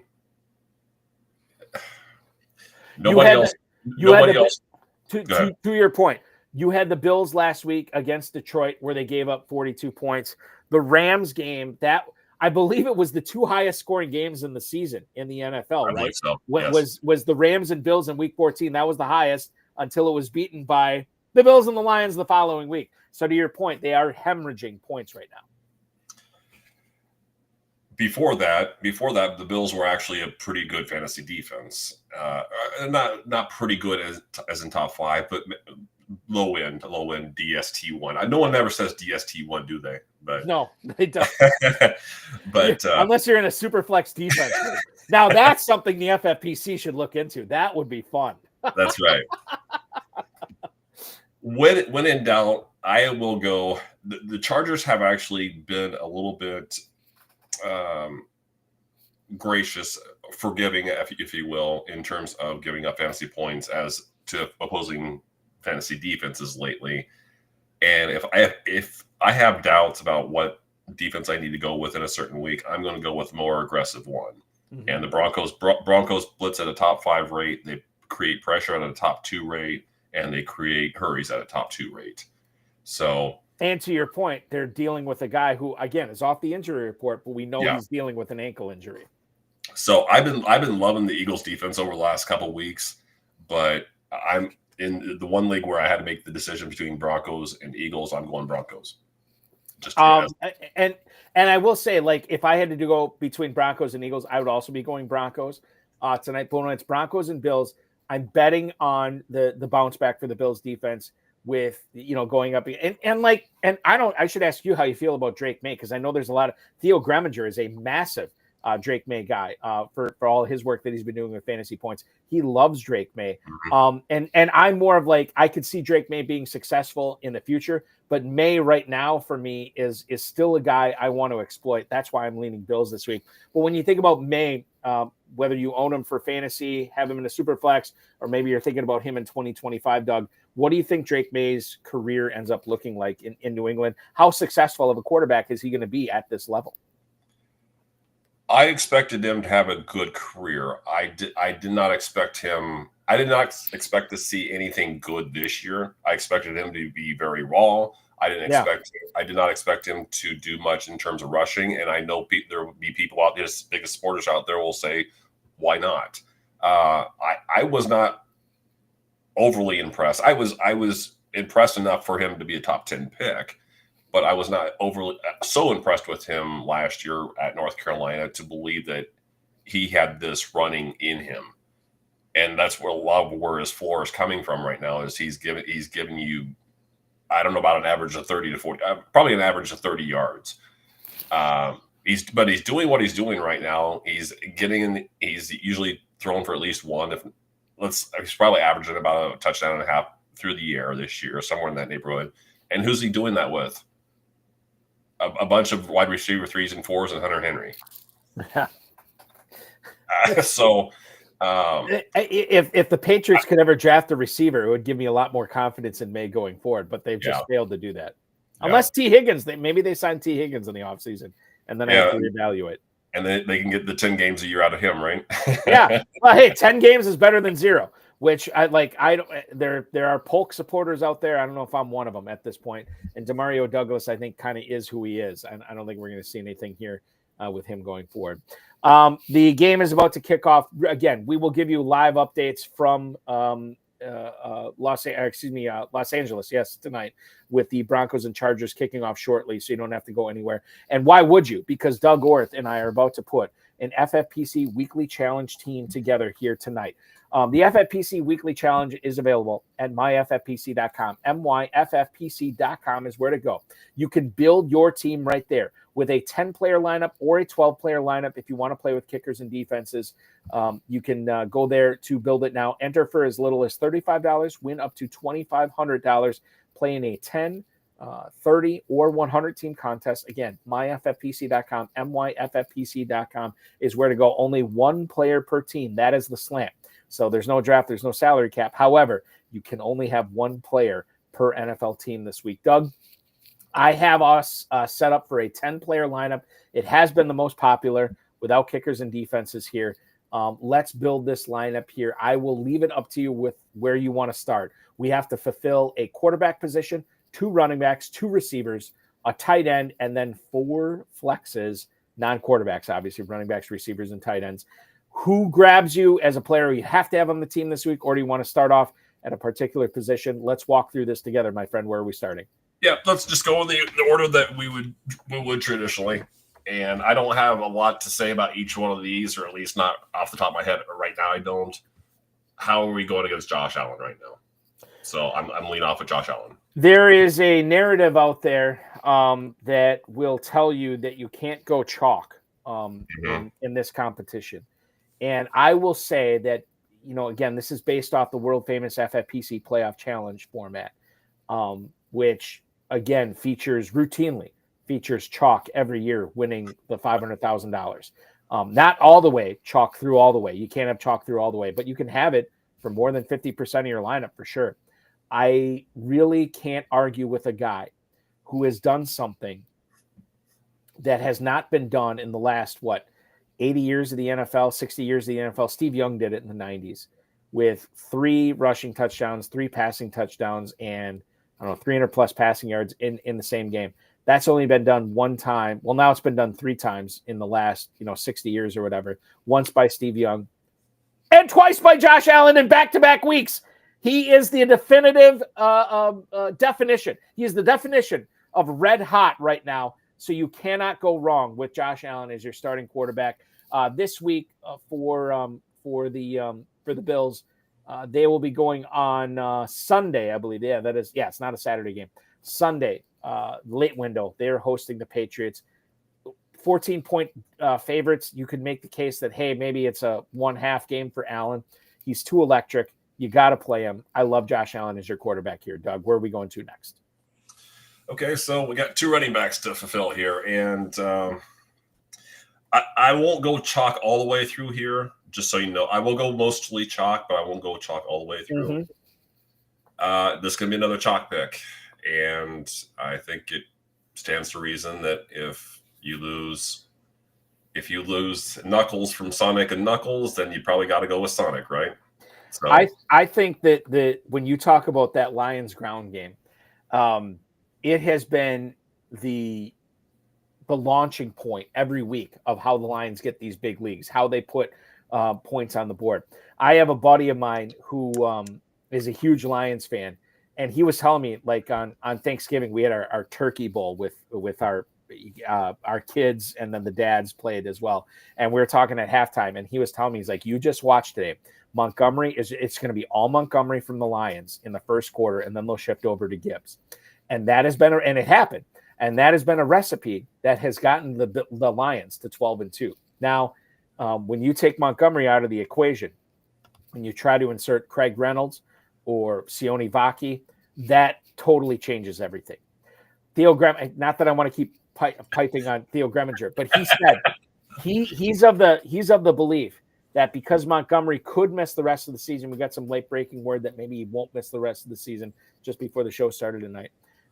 But he said because of recency bias, Gibbs is the non-contrarian 101 in fantasy drafts next year, because we're all going to remember what he did at the end of the season, and it starts this week against Chicago. I could not be more of a fan of the Gibbs pick in the FFPC Weekly Challenge. He is going to go Boffo. We're talking about 25 touches, 20 touches as a floor, but he's probably in the neighborhood of 25 to 30 touches. This is a fantastic pick by you. I love Gibbs here. Thank you, sir. This one's slightly chalky, but I swear I was higher on this guy in the preseason, more higher on him than I think anybody else was, and I couldn't understand why, because probably because he's always underrated. But I'm going to exploit that sweet matchup against the Panthers, and I'm going to go with James Conner, which is my second running back. Yeah, I like James Conner this week too. I mean, you consider the matchup. You consider, I don't know what it is about him. I don't know how he has been able to stay healthy all season. I was a heavy investor into Trey Benson in Dynasty rookie drafts this year, and I've been disappointed because Connor stayed healthy. And I know he's a cancer survivor, and that makes me sound like an asshole, and I'm sorry. But I'm just saying, like, when it comes to James Conner this year, he has been unbelievable. I am playing him this week.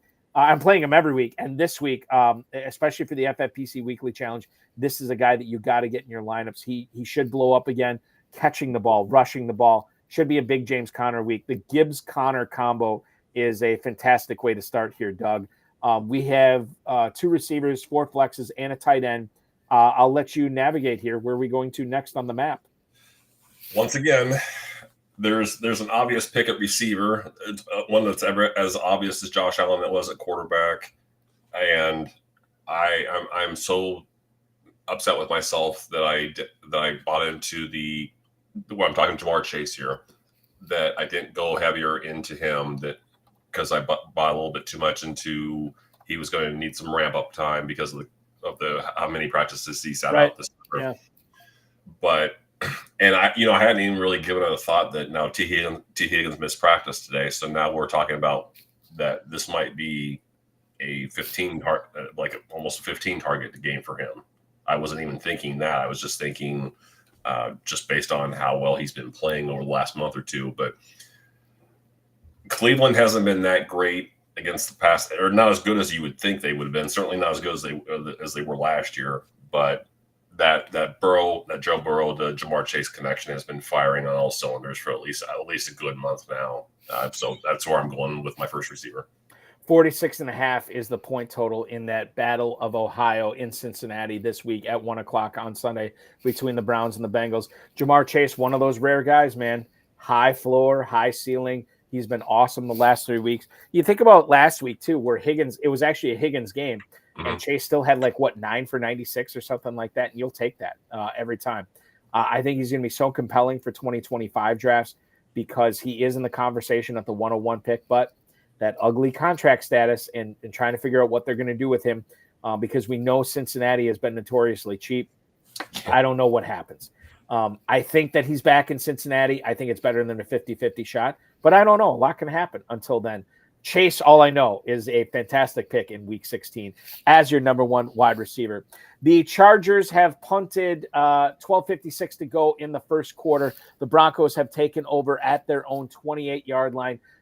Gus Edwards with a carry for 4 yards, a catch for 3 yards, and now the Broncos are in business as we roll on here on Thursday Night Football. Where are we rolling on to next? Do you want to go with another wide receiver right away, Doug? Yes, sir. And I'm going to ignore the matchup slightly. The Jets haven't been that as good as they usually have been against receivers this year. You can talk about any number of things. And I don't tend to go with the hot guy just because he's the hot guy. But here again, we're talking about just right below Jamar Chase in terms of running hot, and we're talking about Puka Nacua here. Mm-hmm. And if there's a defense that can stop him, I have yet to see it. And the only thing that would give me some pause here is that Matthew Stafford being as close with it as to Cooper Kupp as he is, there's going to be he's going to make up last week to him type of thing. But Nakua's going to get his targets regardless. And that offense is so centralized between Kyron Williams, Puka Nacua, and Cooper Kupp usually that I think in a bad week you can chalk up Nacua for 10 targets and he's probably going to catch 8 of them. So again, we're talking, I think even against the Jets, we're talking about a high floor guy who he gets in the end zone. We're talking about a 20-point game. Ain't nobody playing the wide receiver position better than Nacua right now. There might be some that are playing as well as him, but nobody is playing better than him. It's a 46.5 point total going on Sunday this week. Nacua is making some insane plays. Stafford and him clearly have a connection. Even if there's a regression and Kupp does get involved in the game this week, I don't think Nacua is going to take a back seat. So when you think about a player like him and everything he's been able to do this season, why wouldn't you put him as one of your receivers in the lineup this week? Bland Gardner and DJ, the human pass interference Reed, do not scare me for Kupp or Nacua this week. So, yeah, Nacua is a fine pick. Chase and Nacua is the way to go at receiver. And when you pair him with Gibbs and Connor, I like the way this team is shaping up with Josh Allen quarterbacking. We have a tight end. We have 4 flexes, Doug. Let's fill in this the best way we can. As I always say, or people have always said when I commission these drafts for the FFPC or Fantasy Pros Championship, anytime anybody gets off to a start like this, everybody in the chat room always says, get your backup internet going. Make sure you do not lose connection because this is a team you do not want going on auto draft because this could be a massive payday here. And we might be onto a massive payday. Where are we going next? Tight end or flex? Tight end, yeah. Well, let's go tight end here, and I think the sexy pick would be Trey McBride, but a couple things. We already got Connor, number one. We already got Connor, and he hasn't scored a receiving touchdown. Now, how weird is that? That's just an anomaly, right? I can't wrap my head around it. He's got a rushing touchdown, but he doesn't have a receiving touchdown this year. But crazy town banana pants. So again, we can't go with McBride, and after I consider my other options, I probably wouldn't have went in that direction anyway. My pick here is going to be George Kittle. Yeah, I get it. Keep going. And I don't have much to go on. I can't tell you that it's a great matchup one way or the other. But so what do they call that? Vibes versus facts, or what is it? Yeah. This is a vibes pick. Well, it could be a facts pick too, I guess. But the thing is that Kittle has kind of like Connor, that we've been waiting all year for one of these guys to get hurt. I know I think Kittle missed a game early on, but we've been waiting for these guys to get hurt, and they haven't. And in the meantime, one of the arguments against Kittle in the preseason was that there's too many mouths to feed. Well, now we don't have McCaffrey and we don't have Ayuk. Samuel's doing what?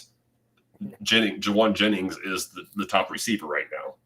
So now we have fewer mouths to feed, and we still have the same people guarding George Kittle, right? So this is another one. I wouldn't expect anything in the neighborhood of 100 yards receiving and a touchdown. I wouldn't go quite that far, but if anybody's going to do that, if anyone has the run after catch skills at tight end to do that, it's George Kittle. So that's where I'm going with tight end. I think it comes down to tight end, given who we already have on this roster, George Kittle or Brock Bowers. And I don't really like any 49ers player better than Kittle. I don't like any Raiders player better than Bowers.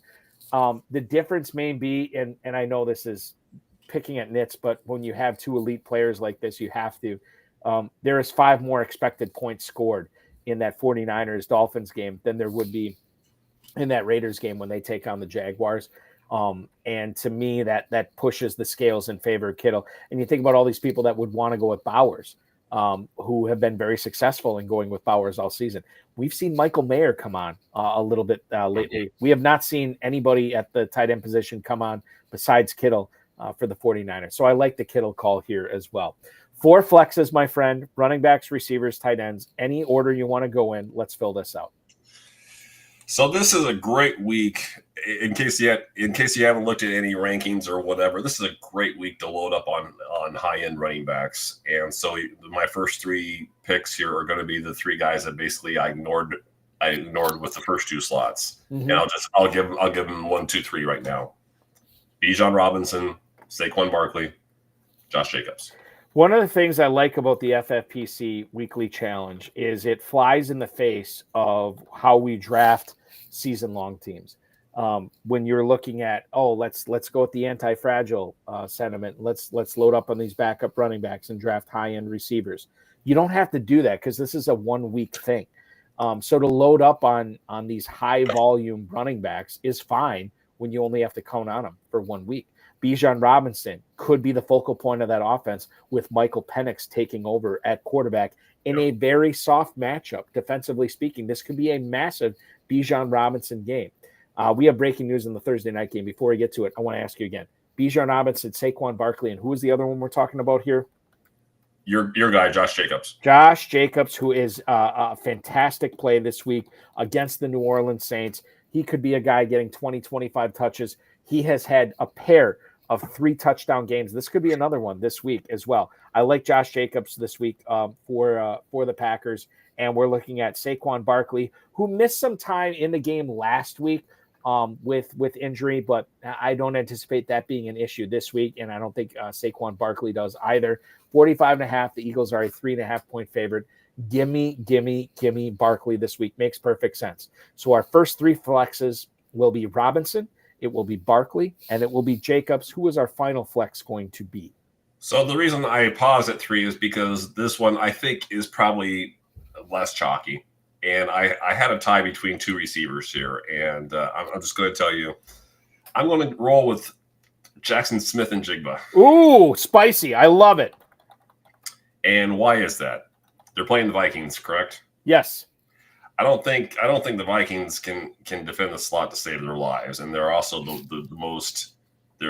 They've given up the most points to receivers this season.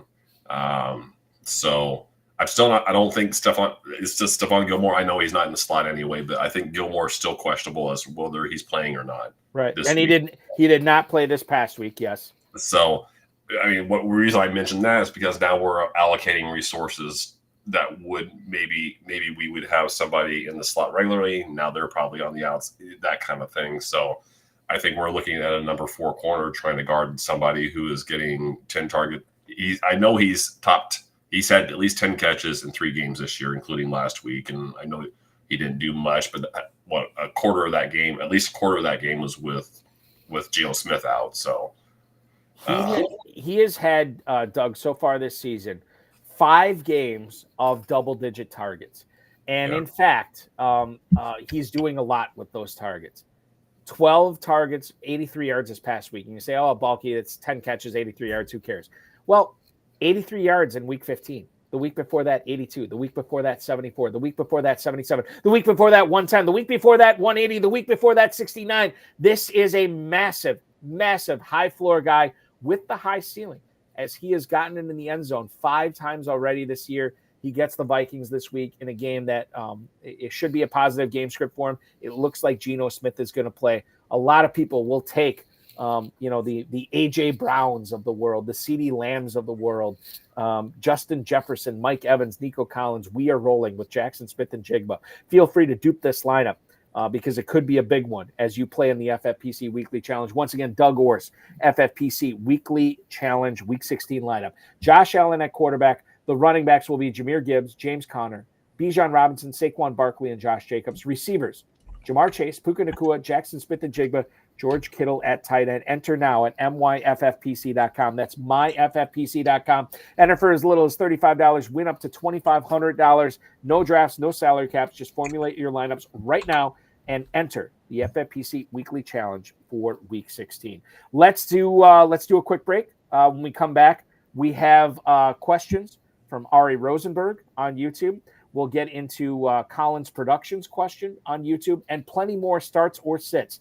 Picking the brain of one Doug Orth from FF Today and Fantasy Points. I'm Eric Balkman. You're watching the High Stakes Fantasy Football Show on the Better Sports Network. Don't go anywhere. We got much more coming up right after this.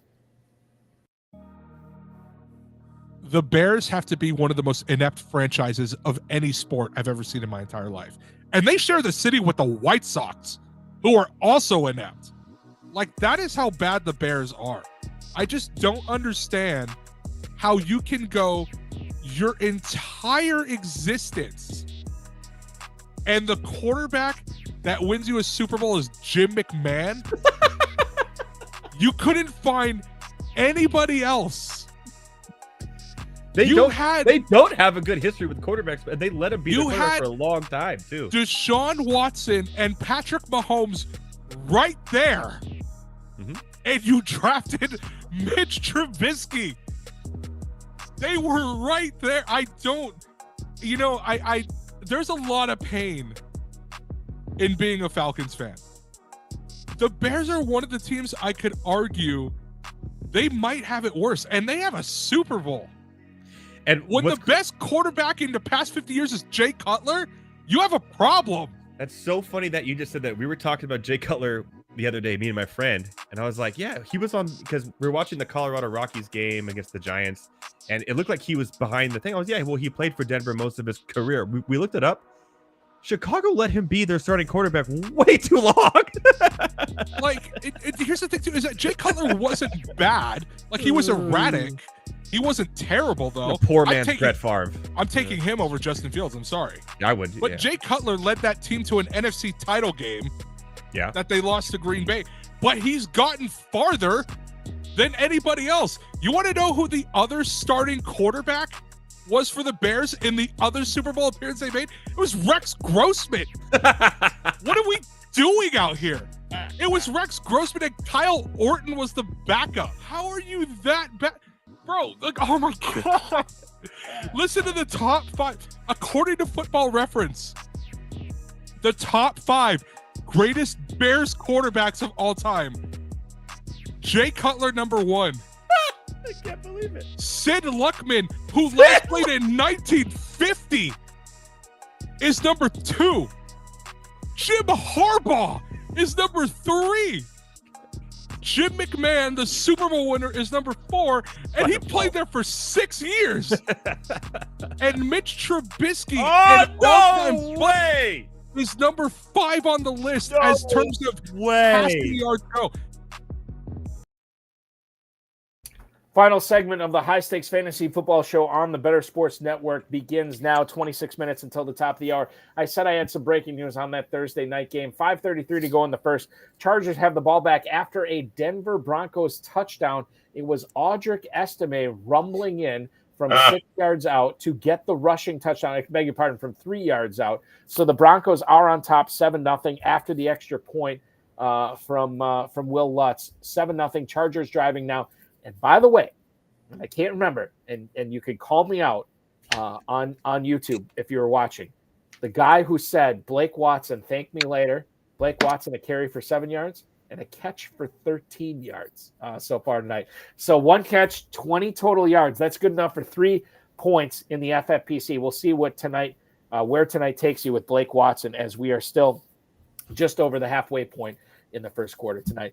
I'm joined by Doug Orth tonight from FF Today and Fantasy Points, as he is bringing the real tonight, doing all the start sets, answering all the tough questions as we roll into the fantasy football playoffs. Week 2, the semifinals this week, the second week of the championship round in the FFPC main event and the Fantasy Pros Championship. We'll get to some questions here in the YouTube chat.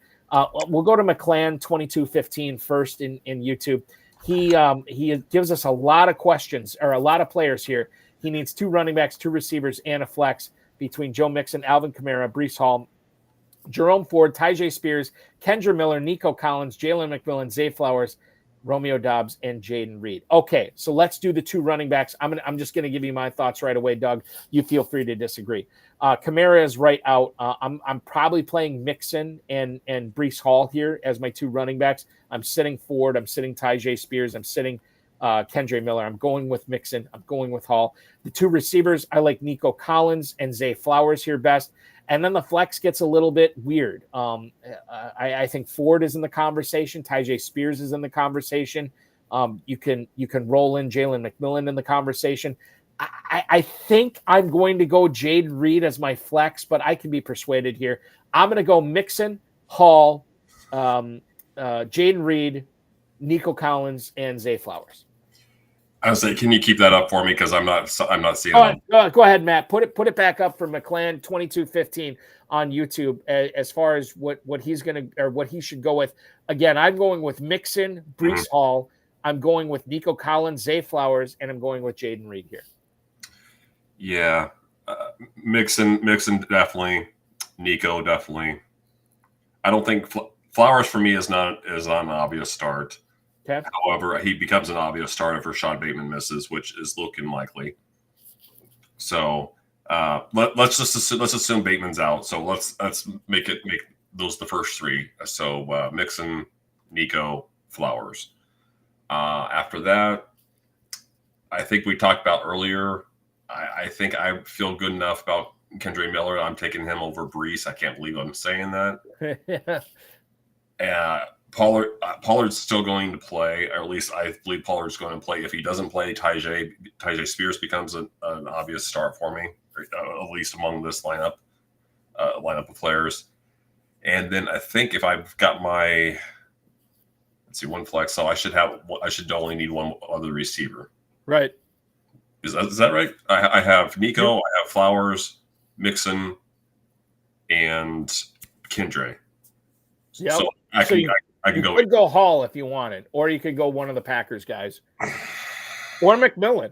Yeah, and that's the way I'm leaning. I just, if I had any confidence about how long Breece Hall was going to play, I would obviously go with Breece Hall. But I don't have enough confidence in his knee, or how long, or how many touches he's going to get. So, again, here's what I would say: if Isaiah Davis and Braylon Allen are either doubtful or out, or we hear reports they're not going to be involved very much for whatever reason, then I'm playing Breece over McMillan. Otherwise, I'll go with McMillan. Okay, there you go. So hopefully that helps out McClan. We'll go to Ari Rosenberg right after I give you this Thursday Night Football update. Gus Edwards literally fell into the end zone, and he gets a 1-yard touchdown rush. The Cameron Dicker extra point has tied it up. 3:09 to go in the first quarter. Estime and Edwards both with touchdowns. 7-7. Broncos about to get the ball back from the Los Angeles Chargers. Ari Rosenberg, Jonnu Smith, or Jerome Ford at flex? Let's answer this question with non-tight end premium scoring and tight end premium scoring here. Doug, would you answer the question the same way with both those scoring systems? Without question. Yeah. And who are you going with here? Yeah, this is Jonnu. This is Jonnu Smith without much hesitation. No hesitation. Well, little hesitation here with Smith. I think it's so fascinating that a guy who had a 0 going into overtime of the Jets-Dolphins game still came up with double-digit fantasy points in the FFPC. in my Thursday afternoon show I do on my local radio program up here. He was my stud of the week. I'm rolling with Jonnu Smith here as well for Ari Rosenberg. Collins Productions. Would you roll with Jaden Daniels at home against the Philadelphia Eagles, or would you play Baker Mayfield? Baker Mayfield this week going down to Big D to take on the Cowboys. This is razor close. I am of the opinion that you cannot run on the Eagles and that the Commanders are going to be losing this game. It's a positive game script for Daniels, and I know what he can do with his legs. I give the slight edge to Jaden Daniels over Baker Mayfield here. Doug, how do you see this? I see it the other way. We're talking about Bucks going against the Cowboys, right? And I think I'm doing this from memory here, but I believe the Cowboys are at least top 5, if not one of the most favorable matchups for quarterbacks this year.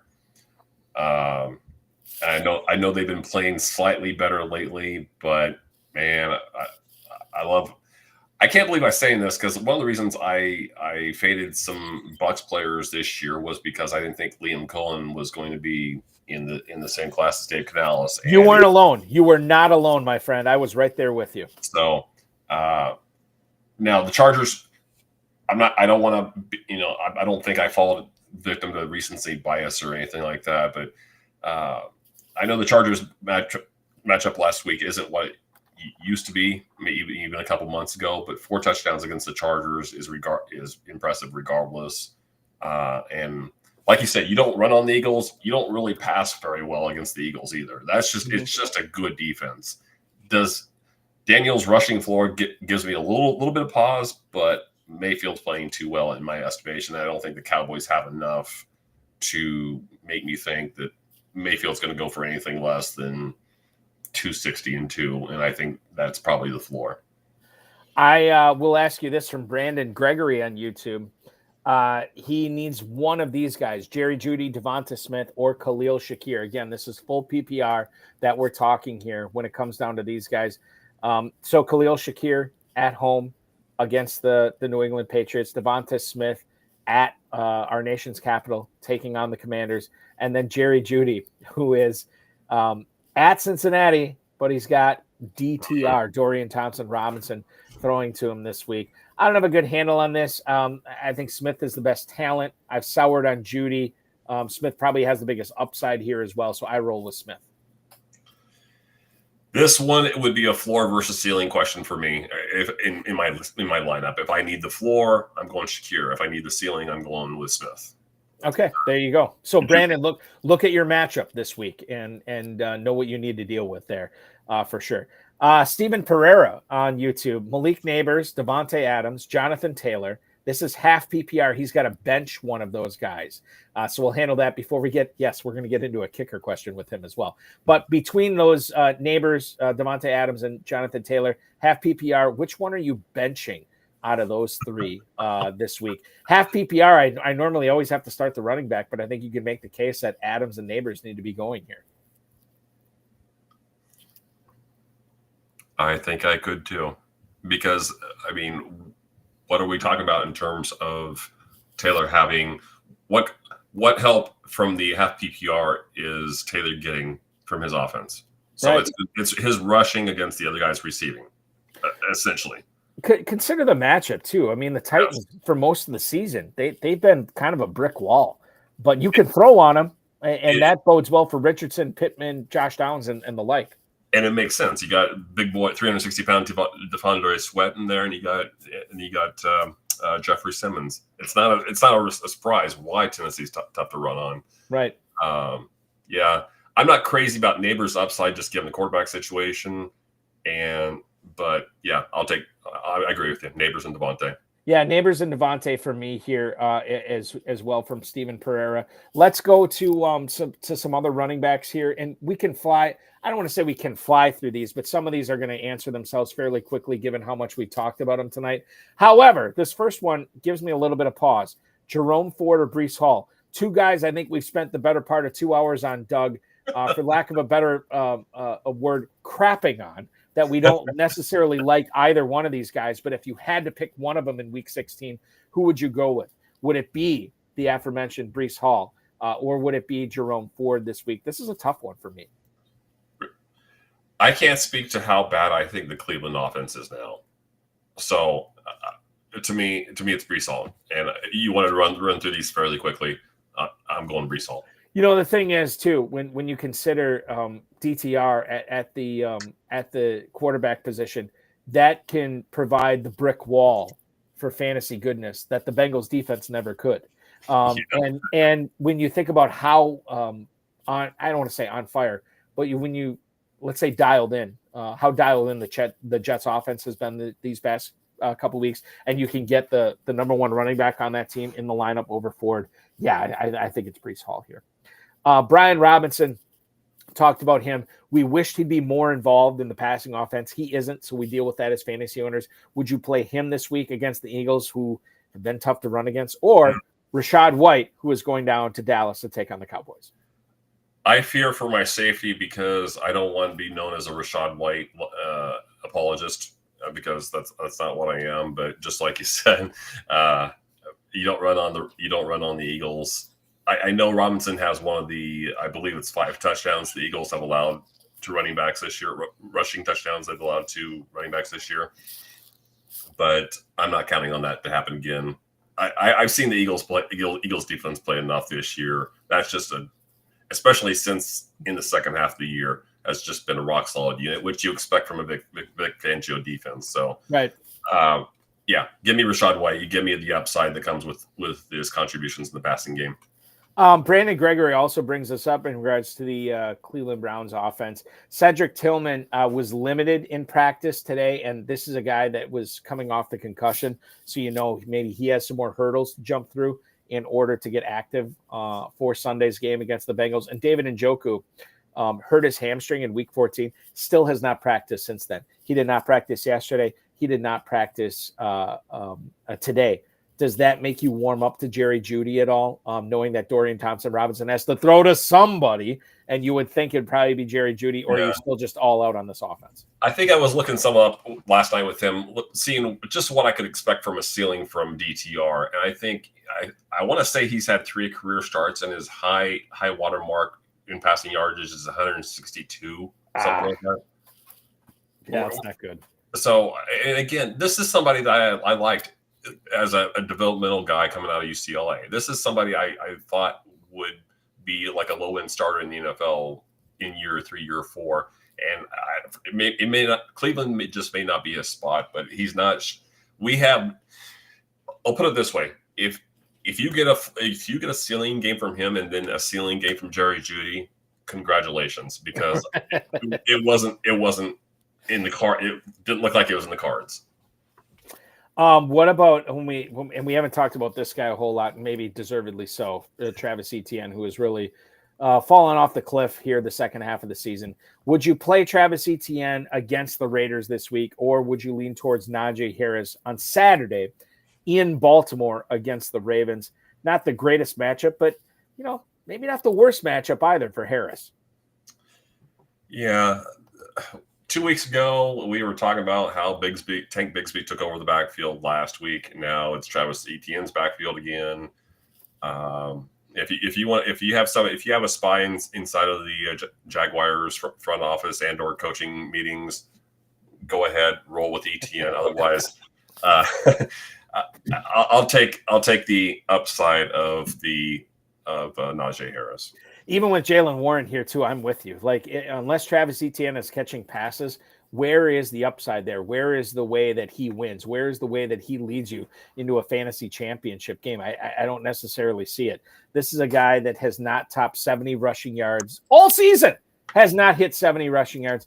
If you look at his catches, they've been fine, but he has not gotten more than 4 catches since week 5. When he got 6, and that was his high watermark. And that should be his wheelhouse. And it's not. 4 for 20, 4 for 50, 3 for 12, 3 for 6, 1 for -1, 2 for 6, 0 for 0. I mean, it's been bad for ETM. Keep him on your bench until further notice. It's depressing for me owning him in a couple of dynasty leagues. Yeah. Can't get anything for him right now, which should have sold high on him. Live and learn. At least we lived, to quote Jerry Seinfeld. To the receivers we go, Zay Flowers or Devonta Smith. Did we not have this exact question from a viewer before? Flowers or Devonta Smith this week? Is this your ceiling floor play here? Not so much. Flowers against the Steelers, Devonta Smith against the Commanders for the viewers. Yeah, here again. I mean, I'll be a little higher on Flowers if Bateman doesn't go for sure, but we don't know that yet, or at least I don't know that yet. I'll put it that way. Yeah. But no, I liked what I saw last week. I saw enough with the passing game, shall we say, development or improvement in Philadelphia. I think the Eagles know what they have to be. And it's not that they weren't that before, but the efficiency and the proficiency wasn't there in their passing game. We saw it last week, and they knew they had to rely on it, especially for that second quarter stretch where they didn't have Barkley. So the offense needs to be highly centralized on those three guys. And then if you want to push Hurts, that's fine too. But the offense needs to be Smith, Brown, and Barkley. Right. And they may need it. Maybe I'm overestimating their defense a little bit. Maybe that game shoots out a little bit. But either way, yeah, it's Smith for me. It's Smith Marie as well. I'm just seeing more of an upside with Smith this week, and I don't know if Zay Flowers is going to help you win leagues this week with 10, 12 points or whatever it is. Let's talk about Keenan Allen or Marvin Harrison here. Keenan Allen, a guy that has come on, to his credit, with the Bears over the last month or so. Marvin Harrison has kind of dropped off, and I don't know if you have concerns about his dynasty value, or maybe now's the time to trade for him if you still have dynasty trade deadline open to your league.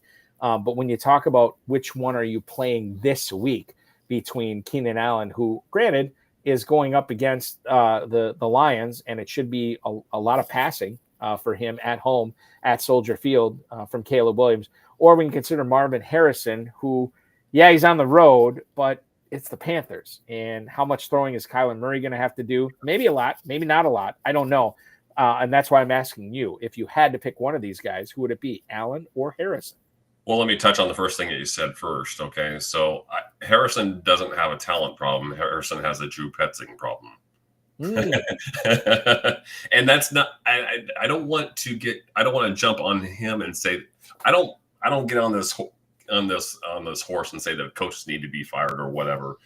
They need to be featuring Connor. I don't have a problem with them giving you a heavy dose of the running game, but I don't think that the talent disparity between Trey McBride and Marvin Harrison is such that we need to be making sure that McBride has 12 targets and Harrison gets his occasional deep ball. That's a bad use. That wasn't Harrison's forte back in college. I mean, he can get deep, but that's not his game. And it seems like in my eyes that he gets used too much as a deep ball guy. Anyway, this one isn't close in my mind. I don't like that Keenan Allen always gets his targets and his fantasy production in the second half of games, because Chicago gets shut out 53-0 over the last 4 games in the first half, apparently. Right. But yeah, I'll take my fantasy production late as opposed to not at all. So Keenan Allen. And there you go. Keenan Allen is my pick as well over Marvin Harrison this week. Update from the game. I think that last week was so compelling, where we saw like nothing going on offensively speaking from the Niners and Rams in a game we thought we were going to see a lot of scoring, especially with the Rams coming off that huge Bills game. It has been the opposite this week of what we expected. We expected a low-scoring game, and lo and behold, 12-17 to go in the second quarter, the Broncos have scored again. They lead 14-7 after a 1-yard touchdown pass from Bo Nix to Michael Burton. Oh, yeah, everybody started him this week.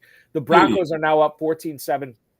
Part of the reason they got down there that far was a pair of catches from Cortland Sutton. He is now up to two catches for 22 yards. Audric Estime up to 30 yards rushing again with that touchdown. Chargers about to get the ball back. Justin Herbert 4 for 4, 43 yards so far. We'll see what the Chargers can do when they return here in just a couple of minutes, as Amazon Prime has gone to commercial. One last wide receiver starter sit, Josh Downs or Jaden Reed. Josh Downs this week, you can't run against the Titans, at least for the most part of the season, you haven't been able to. But he gets Anthony Richardson throwing to him this week. Michael Pittman fully healthy. Take that into mind as well. And then Jaden Reed, the receiving depth is fairly deep.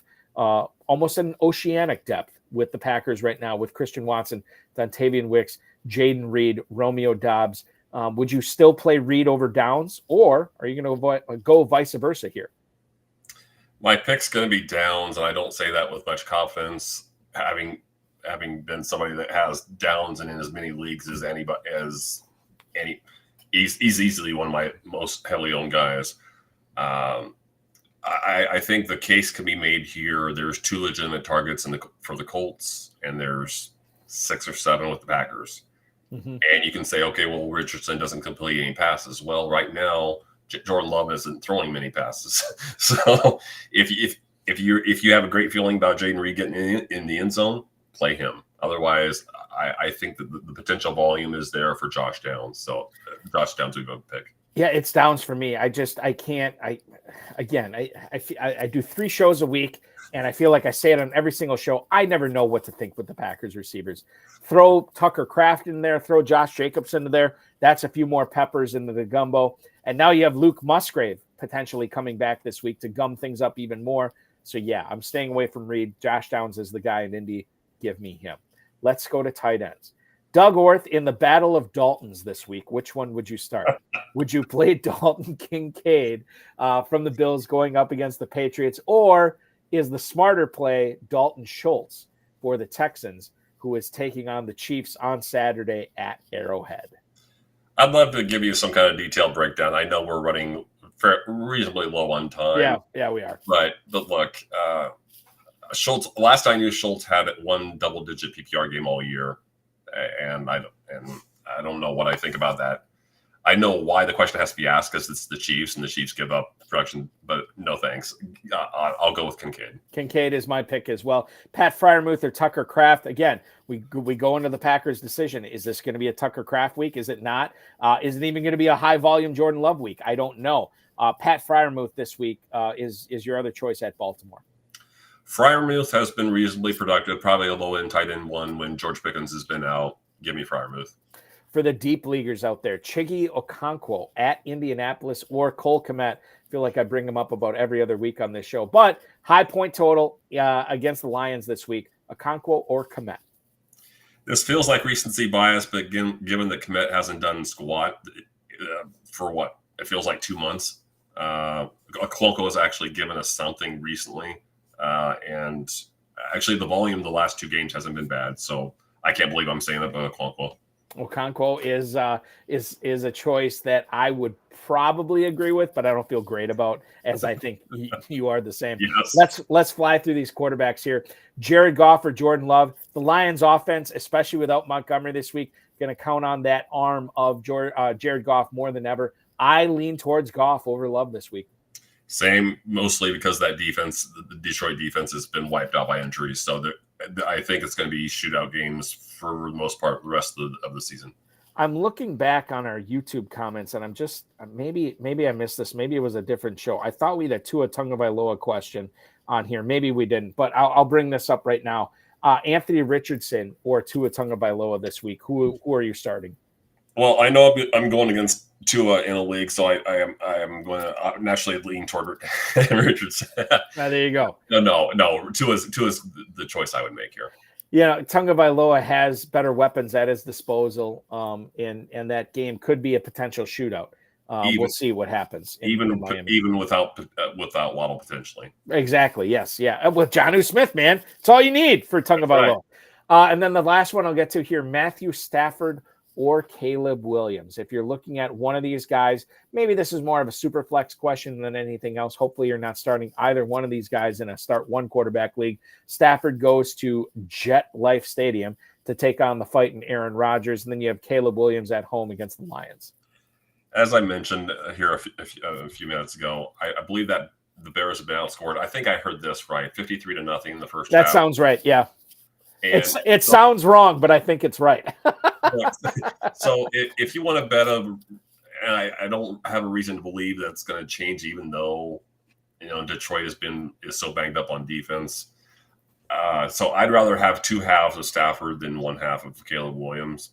So I wish I could give you something more compelling than that, but that's the the Chicago offense has been so unprepared in the first half of games recently that, yeah. So head coaching change has not made a difference. Offensive coordinator change has not made a difference. And yet we have Stafford with Kupp at his disposal, Nakua at his disposal. And, oh, by the way, Kyron Williams has that running game on point. Yeah, give me Stafford over Caleb Williams this week as well. Doug, we will continue to follow you on the X at Doug Orth, on Facebook at Orth Doug. And, of course, checking out all your work at fantasypoints.com. We will continue to read everything you have to write over at FF Today. Of course, the All Out Blitz podcast that you're doing, you can find that on Spotify, Apple Podcasts, anywhere you get podcasts. It is you and Jordan Wenner, I believe. JJ Wenner, excuse me. That is bringing you that podcast. A lot of stuff going on for you. Thank you so much for hanging out with me tonight. Is there any other things that we can promote and tell all the viewers where they can learn more about Doug Orth and his fantasy football goodness? Thank you. Pretty much hit on everything. We'll keep on working on projects, and I know I'll do some draft profiles in the spring, but that's a couple months away. That's a couple months away. As a dynasty guy, I can't wait, man. I can't wait for this upcoming running back class, but it's going to be fun. It's going to be very fun. I can't wait for it. And we will be reading everything that you have to say about that class. Listen, man, enjoy the rest of the game tonight. Good luck the rest of the way. Congrats on another high-stakes winning fantasy season. We will be looking forward to talking with you during Pros vs. Joes next year, and maybe even sooner than that. Doug Orth, thank you so much, my friend. I hope so. Invite me back anytime. I appreciate it. Thank you so much. You're the man. Thank you. That is Doug Orth from Fantasy Points and FF Today. Follow him on the X at Doug Orth. I want to thank him and our producer, Matt Deutsch. We will be back at 7 o'clock next Thursday with Rotoballers Ryan Goodman. Play the FFPC Weekly Challenge and the FFPC Playoff Challenge over at myffpc.com. Myffpc.com. That is where to go. I'll let you enjoy the rest of the game tonight. It is a 14-10 game as Cameron Dicker just hit a 37-yard field goal. We'll let you get back to it. Thanks so much for watching tonight. We'll be back next week. For Matt Deutsch and Doug Orth, I'm Eric Balkman. This has been the FFPC High Stakes Fantasy Football Show on the Better Sports Network.